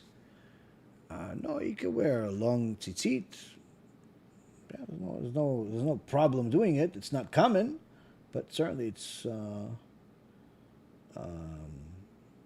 it can be done. Sure, there's no prohibition of it. In fact, there was a big machloket about the kaftan that many chachamim would wear. There was a machloket of whether it had four corners and you have to wear a tzitzit on it, the strings on it. So even though it reaches all the way to the ground, you don't have to put tzitzit on it. But the point is that, yeah, there was certain garments that had tzitzit that were longer. But today, usually people wear tzitzit up to the hips. how to deal with sinat chinam from non-Jews. There's no such thing as sinat chinam from non-Jews. There's only sinat chinam from Jews. And the reason why is because the Jew is obligated to love you. Ve'afta lerecha kamocha. That's one of the mitzvot in the Torah. He's obligated to love you. So when he hates you, then already he's violating the Torah. And when he hates you for a baseless reason, then it's an additional sin of the Torah. The Goyim, on the other hand, are not obligated to love the Jews. And in fact, many of them hate the Jews since the time of Mount Sinai. So when they hate you, they're simply doing what they've done throughout most of history. There have been exceptions. There are some non-Jews that love Jews, but for the most part, throughout all of history, non-Jews hated Jews. So there is no such thing as sinat chinam. They hate you because they hate you, because Hashem uses the non-Jews sometimes as they stick to hit us with in order to remind us that we're different from them. Just imagine that despite the anti-Semitism in the world before the Holocaust, intermarriage was over 80% in Germany. Jews were marrying Gentiles left and right. Today, there is extraordinary anti-Semitism, and despite that, there are many Jews that marry Gentiles. So despite the hatred by extraordinary amount of non-Jews, especially as we've seen the last couple of years after October 7th, where a lot of hidden Amaleks showed their true colors, many Jews still intermarry and still don't see a difference between them and non-Jews, and many times even convert to the religions of the non-Jews. So with all of the hatred and the anti-Semitism, look how much intermarriage there still is, which pretty much means that if there wasn't hatred and there wasn't anti-Semitism, we'd simply lose all of Am Yisrael. We'd simply have 100% intermarriage. So that anti-Semitism, that hatred, that prejudice is actually a tool that Hashem uses in the world in order to preserve Am Yisrael and remind us that we are different from them. And sometimes getting punched in the face with an awful remark by one of your coworkers that's anti-Semitic is what you needed in order to remember that you are from two different nations.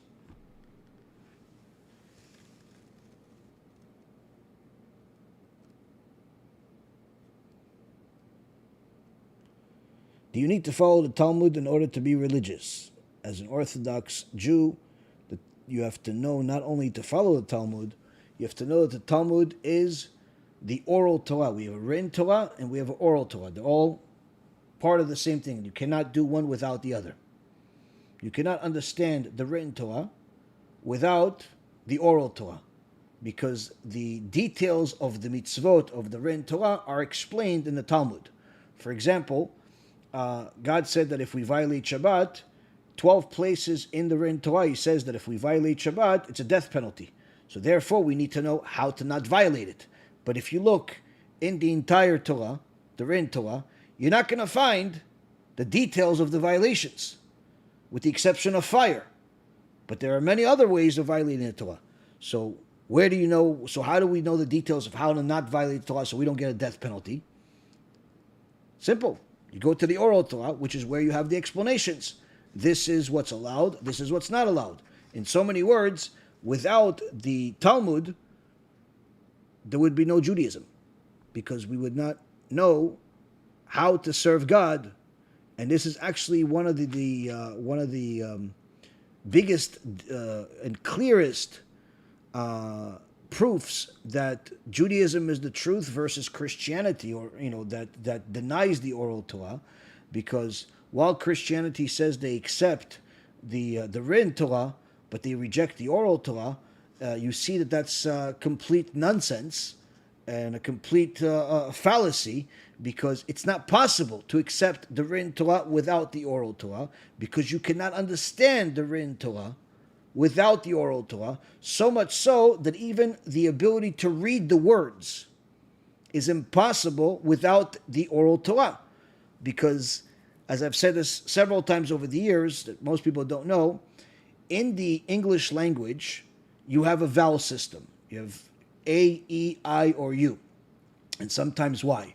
So you have a handful of letters that one of those letters at least has to be in every single English word. One of these letters, A or E or U or O or Y, one of these letters has to be in every word. Why? Because they're foundational letters that have to be in every word in the English language, and the same thing goes for other languages. In the Hebrew language, we do not have a vowel system that's comprised of letters. The vowel system that that Hebrew has is those dots, which is called nikud. That's how we know how to read the words. So, for example, in English, when you want to write the word Moses, that Moses spoke to God, right? So you have to use vowels in order to write the word Moses. So you use M-O-S-E-S. So you see in the word Moses, you had to use two vowels. You had to use the O and the E. Without the O and the E, all you would have is M-S-S, which changes the word and it turns into miss. So in Hebrew, we don't have a vowel system that's comprised of letters, but rather of those dots. In order for us to know that this word is Moses, we need those dots. Those dots, that nikud, you're not going to find that in the written Torah. If you open a Torah scroll, you'll see there's no dots there. There's no punctuation whatsoever. There's no period. There's no indication of when the sentence begins or when the sentence ends, or what are the sounds, what are the vowels. The Torah scroll does not have it. So how do we know how to read?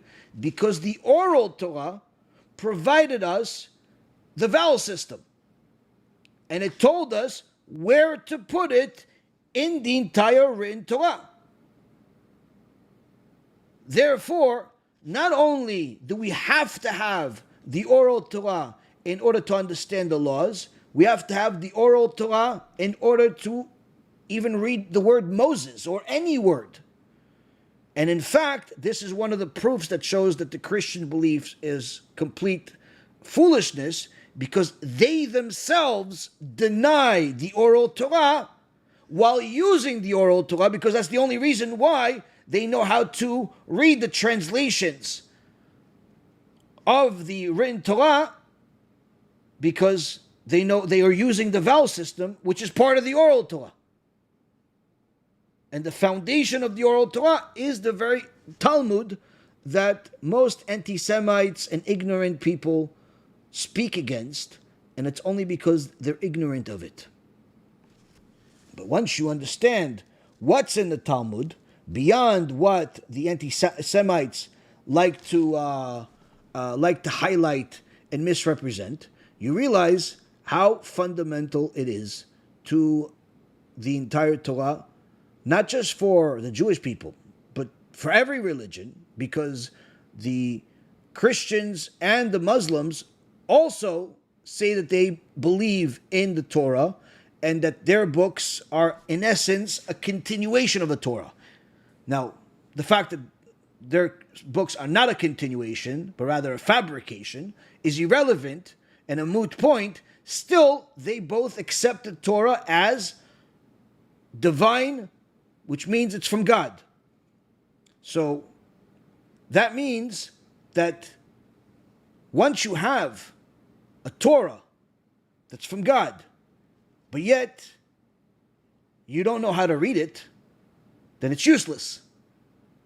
So how do you know how to read it? From the oral Torah. Because the oral Torah gave you the vowel system, the punctuation system, tell you where the sentence begins, where it ends, and so on and so forth. So it's a beautiful thing when you learn more and more Torah and you realize how clear the truth is, because it also makes falsehood, like Christianity and Islam and all the other beliefs out there, also more clear. The more you know about the truth, the easier it is to identify falsehood.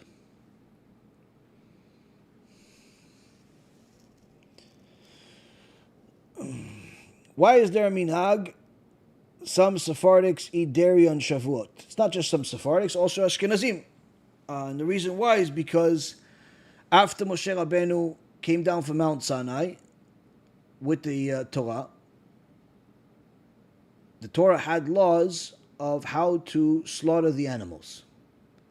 And Am Yisrael prepared already before Moshe Rabbeinu came down, which means that all of the animals that they prepared, that they slaughtered, was not in accordance to the law of the Torah, which was applicable at that point. And therefore, all of those animals were deemed non-kosher, so they could not have meat, and they ate dairy. This is one of the explanations of why we eat dairy on Shavuot. It's not an obligation to eat dairy on Shavuot. It's simply customary to do so. But it's both Ashkenazim and Sfaradim, not just Sfaradim.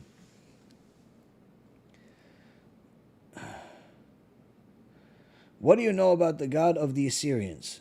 That he was another idol, false idol, and I believe, if I'm not mistaken, no, that may be the Plishtim.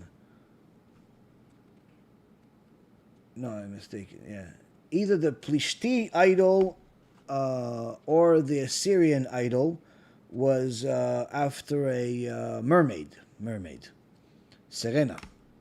But a male Serena. But either way, they're all idols.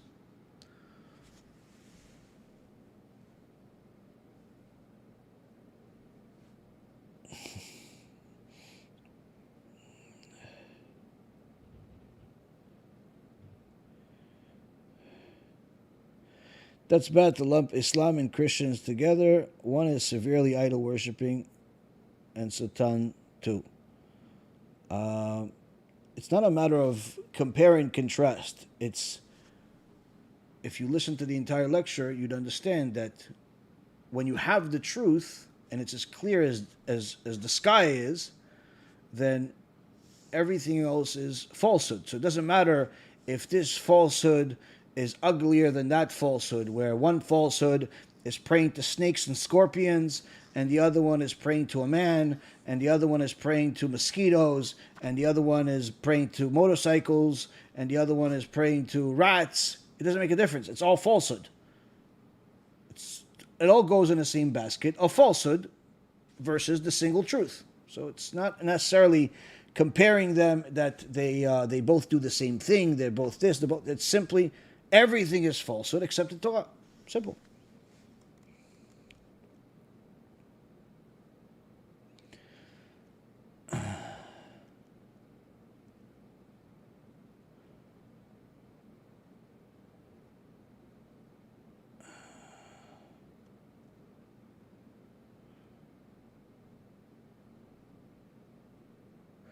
Is it a halacha to stay up all night on Erev Shavuot? It is a custom. It's not an obligation.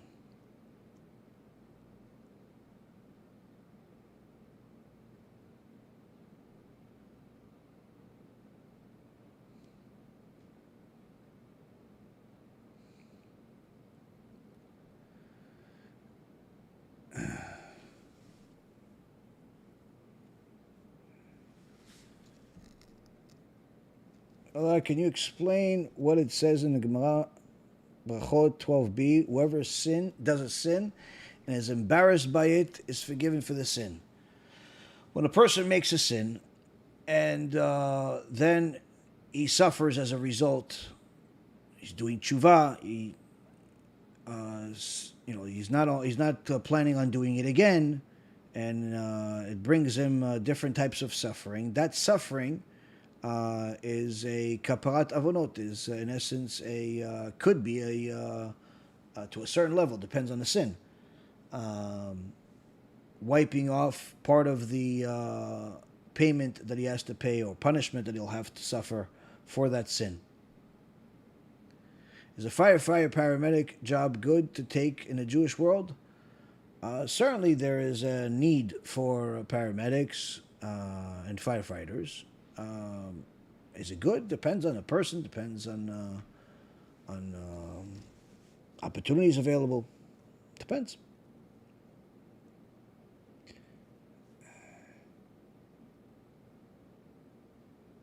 Do we get a mitzvah by asking these questions even online? Sure, if you're learning Torah, you're asking questions that you actually want to know the answers for, sure, why not? It's learning Torah. Doesn't matter if you learn Torah online or in person. Question gets to destination, it gets answered, it's good.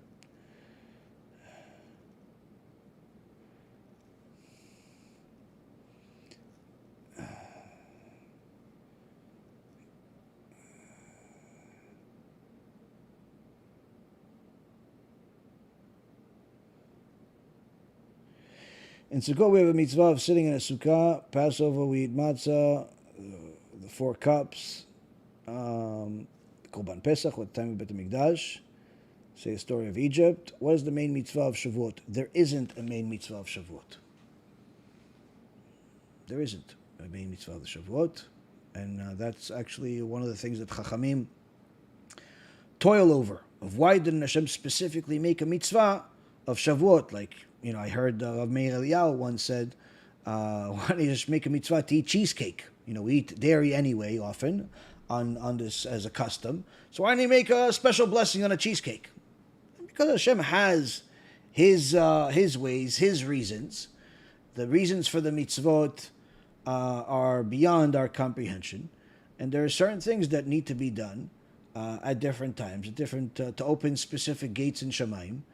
During the holiday of Shavuot, there isn't a specific mitzvah that's necessary on Shavuot, aside from the Yom Tov mitzvah, of keeping Yom Tov.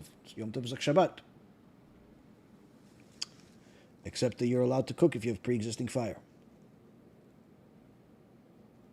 The Rosh Chodesh services atone for bemezid sins that one already did tshuva for, since they become b'shogeg upon tshuva. Not to my knowledge, no. Not even sure how you got such a connection, to be honest with you. Is it okay to learn Gemara by yourself with art scroll, or must one have a chavuta? Having an art scroll is like having a chavuta. But it depends also on your ability to learn. But having an art scroll is like having a chavuta, and if you need further help, but you don't have a face-to-face available to you, then there are several good rabbis that teach daf yomi online that you could watch it while you read the daf. You could also, after you finish the daf, you could watch the 30-minute video that the rabbi made about daf yomi. In essence, it could be a chazara for you to make sure that you understood everything. That's also like having a chavuta.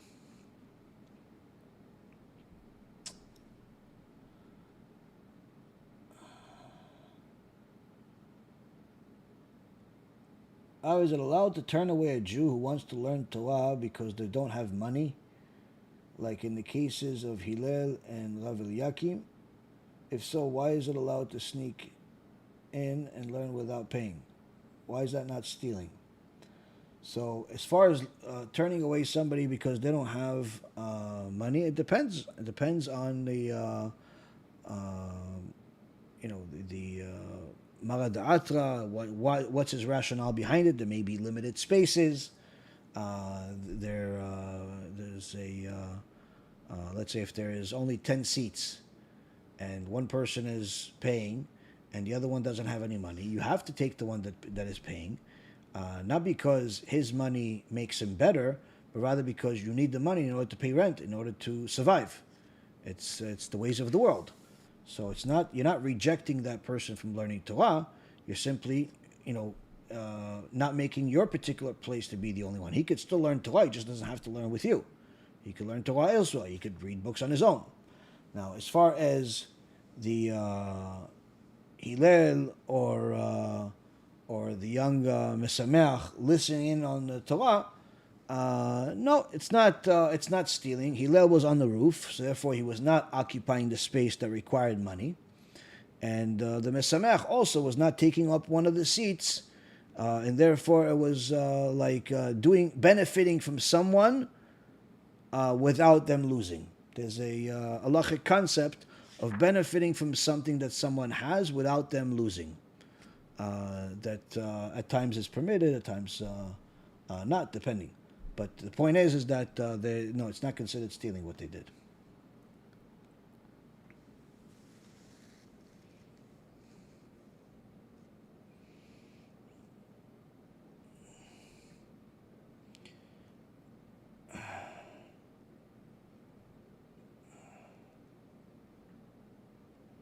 What makes our hearts more capable of loving God and others? The more you invest into something, meaning the more effort you invest into something, the more you're going to love it.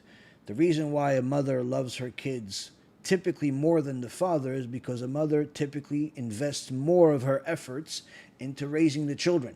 Aside from the fact that they used to be part of her body and she gave birth to them, even later on in life, the mother is typically more connected to the children than the father is, because she invests more of her efforts into raising them, into feeding them, bathing them, cleaning them, crying with them, crying about them, and so on.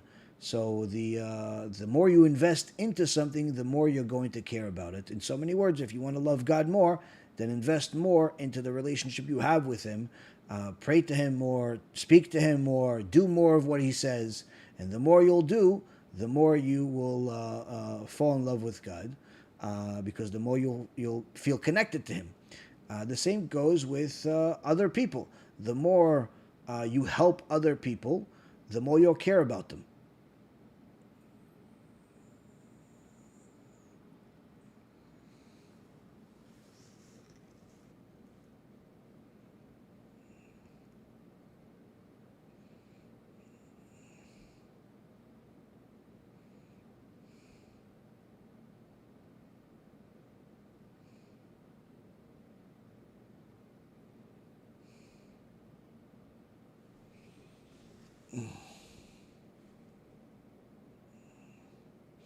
Can single people say the prayer for parents on Rosh Chodesh? Sure, why not? You can pray for your parents every day. Is it true that Mashiach has to come within the next 20 years maximum, based on calculations? I believe I heard this from Rav Mizrahi. Has to come? No. Nothing has to happen. Likely to come? Sure. Possible to come? For sure. Has to? No. Hashem is not subject to any rule whatsoever that we have in our minds. He can do whatever He wants. He could do whatever He wants. There's no one can tell God what to do. In fact, even Moshe Rabbeinu asked God specific questions of why He rewards, He gives benefits to the wicked at times, and hardship to the righteous. And Hashem gave him 7 different reasons, but the 7th reason is, I'll do whatever I want. In so many words, Hashem was telling him it's beyond human comprehension, and I will do what I do without having to explain everything that I have to do. So anyone that tells you that something has to be, where God has to do something, then you have to qualify that. You have to qualify that. So I don't think, I haven't heard Rav Mizrahi say that, but you could ask him, does it have to happen guarantee, like God has to do it? Or you really saying it's just really likely it would happen, or it's really possible it would happen, but it doesn't have to happen? So there's a big difference between the two. Big difference between the two. And I'm sure that Rav Mizrahi will say, no, it does not have to happen. It can, it should, it could, it's likely even, but it doesn't have to happen. Because God does not have to, is not subject to our rules. We're subject to His.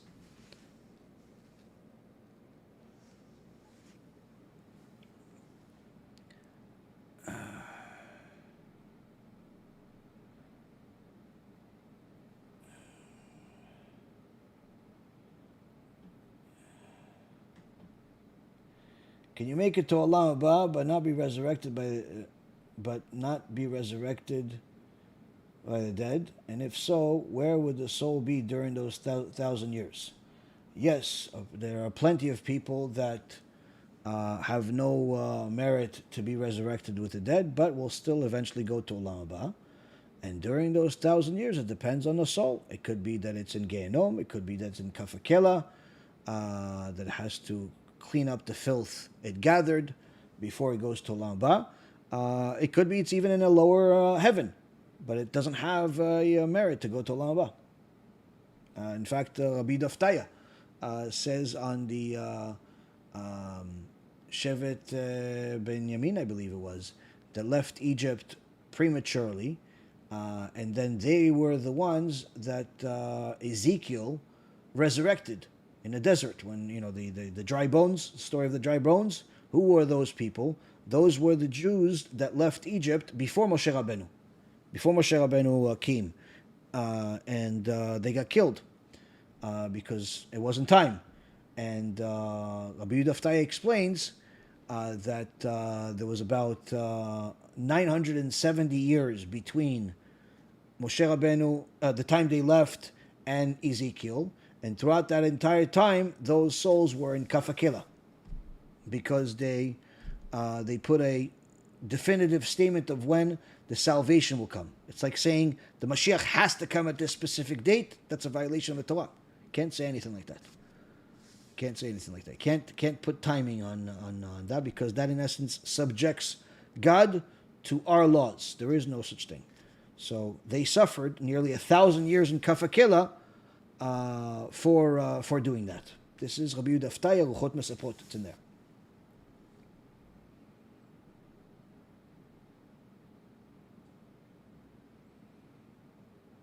I've converted in my heart long ago and only want Hashem to take me deeper and level up my soul to its highest state. His glory and face is... Okay, I have no idea what you're talking about. I'm sorry.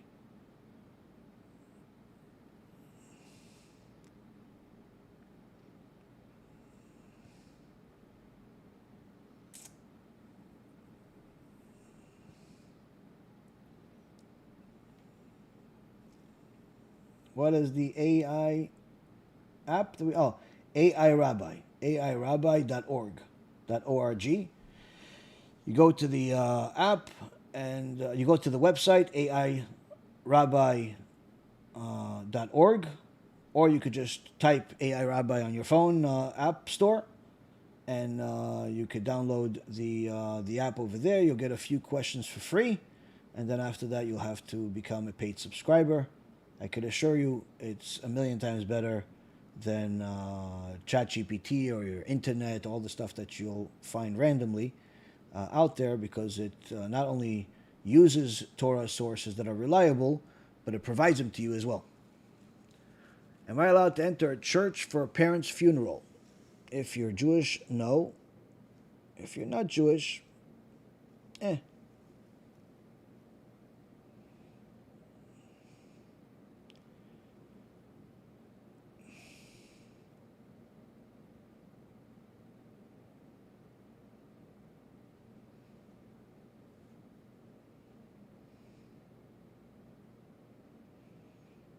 Why are big tzaddikim not talking about wigs and modesty like they should? How do you know what big tzaddikim are talking about? Do you listen to everything they say? Do you read all their books?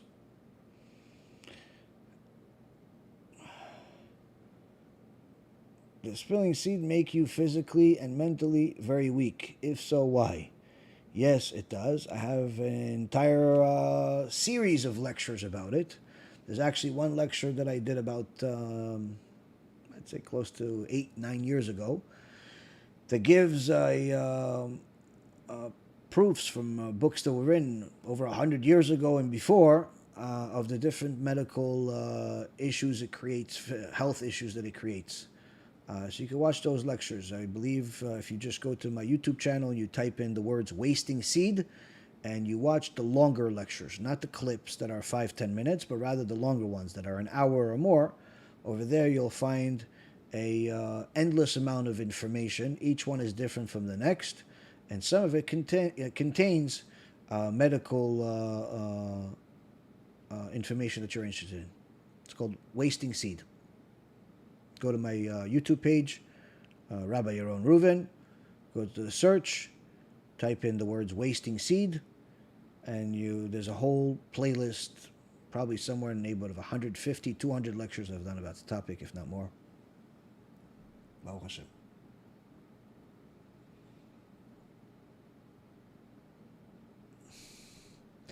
Is it true that only 20% of Jews will be saved when Mashiach comes? Based on what we say in Kedusha and Musaf, only 20% left Egypt. So as far as how many people left Egypt, there's different opinions. On the conservative end, 20% left Egypt, 80% died in Egypt. On a more aggressive end, much less than that left Egypt. In fact, in the Mi'am Loez, he says 1 out of every 500,000 left Egypt, meaning that it's 0.2% left Egypt. And the final salvation, we're hoping it's going to be much better than that. If Mashiach came today, then certainly it would be a disaster because, unfortunately, many Jews do not keep Torah and Mitzvot, and therefore they will not survive. They will not be rewarded. Quite the opposite, chas v'shalom. The reason of why I do what I do for the last decade, and why Rabbi Ephraim does what he does, and the shiurim, and the lectures, and the books, and the USBs, and working for free nonstop around the clock, is to change that percentage, to help as many people as possible do tshuva. Baruch HaShem, just a couple of days ago, my dear mother left me a message, as excited as can be, where she said she walked into a store and there was a group of young guys, religious, and she always carries either one of my books or USB or something. She likes to give it to people to do kiruv, and I believe she gave him one of the books. She says, "You know my son?" And as soon as they saw the picture on the book, they all started like jumping around. Whoa, wow, you're his mother. Wow, wow, wow. And then she was happy to see it, but then they explained why they're so excited. She says, all 5 of us did tshuva because of him. All 5 of us read the book. All 5 of us did tshuva because of this book. So, Baruch HaShem. And they watched shiurim also, but I think it all started with the book, Baruch HaShem. So that is a big win, Baruch HaShem. 5 special neshamot that are on the path to Gan Eden, that are going to sanctify Kadosh Baruch Hu's name, have religious families, are going to do mitzvot for generation after generation until Mashiach comes, are from someone that invested into putting that book somewhere, and those guys picked up the book, read the book, and decided to transform the rest of their lives because of it. 5 guys, 5 people. I mean, 5. It's 5 families, 5 grandkids, next generation. You know, this is an endless amount. If Rabbi Yehuda Nasi says it's worth it to spend an entire life of 70 years to try to make one Jew do teshuva. One Jew. It's worth it to spend 24 hours a day running around the clock, chasing after one Jew, trying to convince him to do tshuva, to start keeping Shabbat, to start keeping mitzvot. One Jew. If you succeed after 70 years, finally the day before you die, you succeeded, you got the guy to start keeping, it was worth it for you to live. That whole life was worth it. Just for that one. So here you have a group of 5 guys. B'siyata d'ishmaya, Hashem wanted to make my dear mother very happy. And of course me happy as well. But it's certainly a special experience for a mother to see the fruits that come out of all of this. And it never gets old. There's always more, and it's always exciting.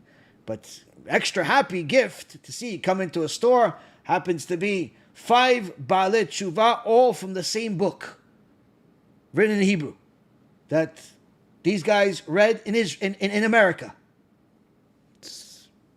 And all of them changed their life and transformed their life because of this book. It's unbelievable. But by the way, I don't know who these 5 guys are. But if they're watching, thank you for, number 1, doing tshuva, learning Torah with us, making my dear mother happy. Hashem bless you guys. Bracha, atzlacha. Continue serving HaKadosh Baruch Hu full force. Sanctify Hashem's name, and please return the favor by getting other people to get to read our books and get some books from the Kiruv store and distribute them in your community. It worked for you guys to transform your lives. The least you can do is help other people. We have Shemachem. Look what the question he just asked. If only 20% of Am Yisrael are going to survive. We don't want only 20% of Am Yisrael to survive. We want much more. Help us. You guys benefit from these shurim. The least everyone that's watching these shurim and benefiting from them, the least you can do is share these lectures and go to the Kiruv store, get yourself some books and distribute in your Jewish community. That's the least you can do. If you could do more by donating, by all means. But the least everyone that watches the lectures can do is do Kiruv and distribute these books in the Jewish community.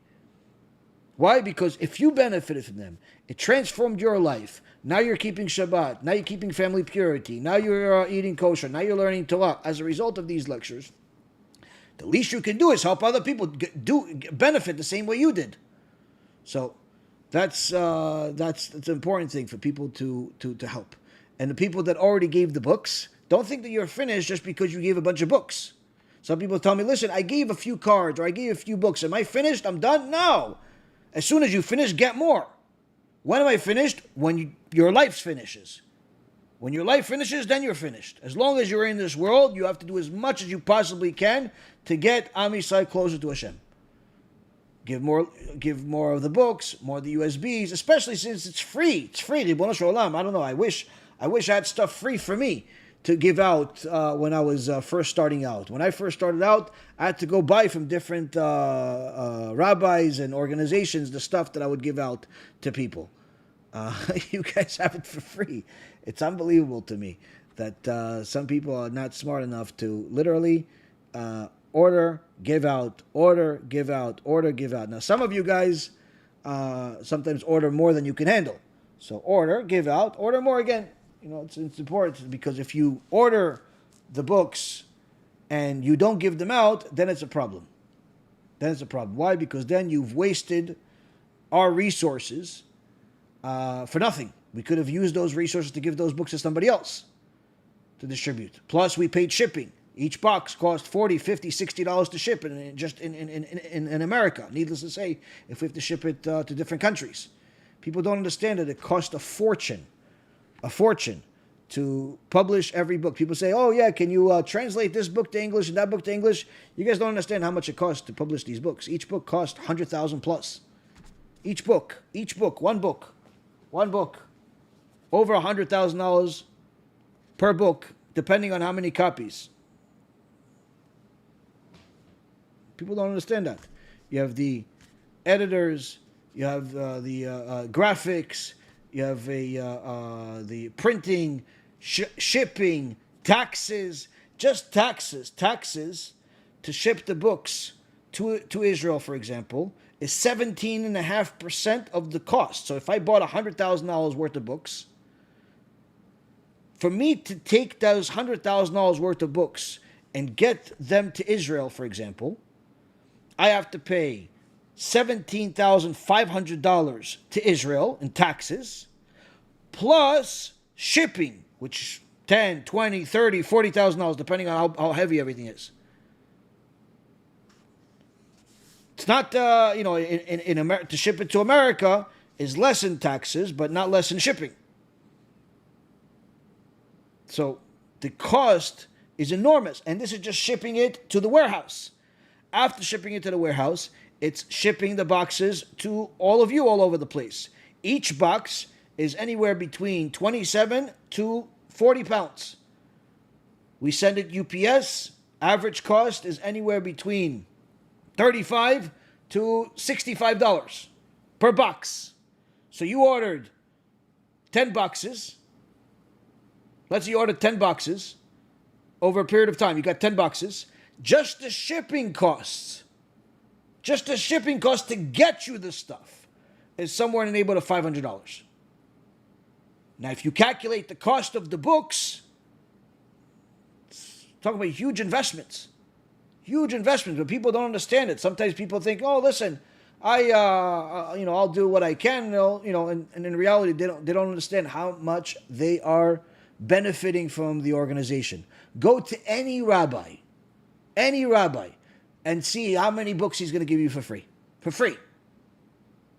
Go to any rabbi. Go tell Rabbi, listen, can I have 200 books for free? So, why? What do I steal my money? Why would I give you 200 books for free? No, I'll give them out. Okay, pay for them, and then you could give them out. No, you pay for them, and I'll give them out. Why? Nobody does what we do. Nobody gave 300,000 books for free like we did in the last few years, or pretty much ever. 300. I'm not talking about 300 pamphlets. I'm talking about 300 hardcover books. But that's the thing. If people understood the value of what we're providing, literally they would take money from their stock market, Bitcoin market, real estate market, retirement market, non-retirement market, every investment, they would take some of it and start investing into BeEzrat HaShem. Why? Because literally the amount of benefit that we provide to the public for the sake of Am Yisrael, getting close to Hashem, is endless. There's no limit to how much sacrifice we're willing to make. And when we're asking people to donate, it's not to enrich ourselves. It's so we can do more for you. So, at the very least, a person should contribute what they have. If they have money, contribute money. If they don't have money, at least they have time. They live in a Jewish community. Take some of that time and give some books in your community. You go to shul. There's 10 people show up to prayer. Give each one of them a copy. There's another shul down the street. Another 10 copies. There's a bigger shul that has 30, 40 people. Here's 30. Don't just do nothing out there and expect to go to Gan Eden. Don't do nothing and expect to go to Gan Eden. Gan Eden is not for free. A lot of sacrifice is required, Rabotai. A lot of sacrifice. Okay, Rabotai, thank you very much for learning with me. Hashem bless each and every single one of you that's learning and applying these lessons to your life, especially those that support and help us do all the wonderful things the organization is doing. Please make sure to share this lecture, subscribe, donate if you can on our website, BeEzratHaShem.org, subscribe to the AI Rabbi, order some books for free so you can distribute in your community. Do all of this stuff. Apply some of this stuff, and don't just make this a YouTube video that simply occupied 2 hours of your life but had no impact whatsoever. If the videos do not impact your life, if you're not planning on doing anything that it says, if you don't care about any of it, don't come. I'm not looking for views. If you're planning on doing something, at least taking one thing on, another mitzvah, another chesed, another tzedakah, something on, continue watching. You're not planning on changing anything, continue on staying exactly the same, nothing changes, don't come back. Go watch somebody else. Do me a favor.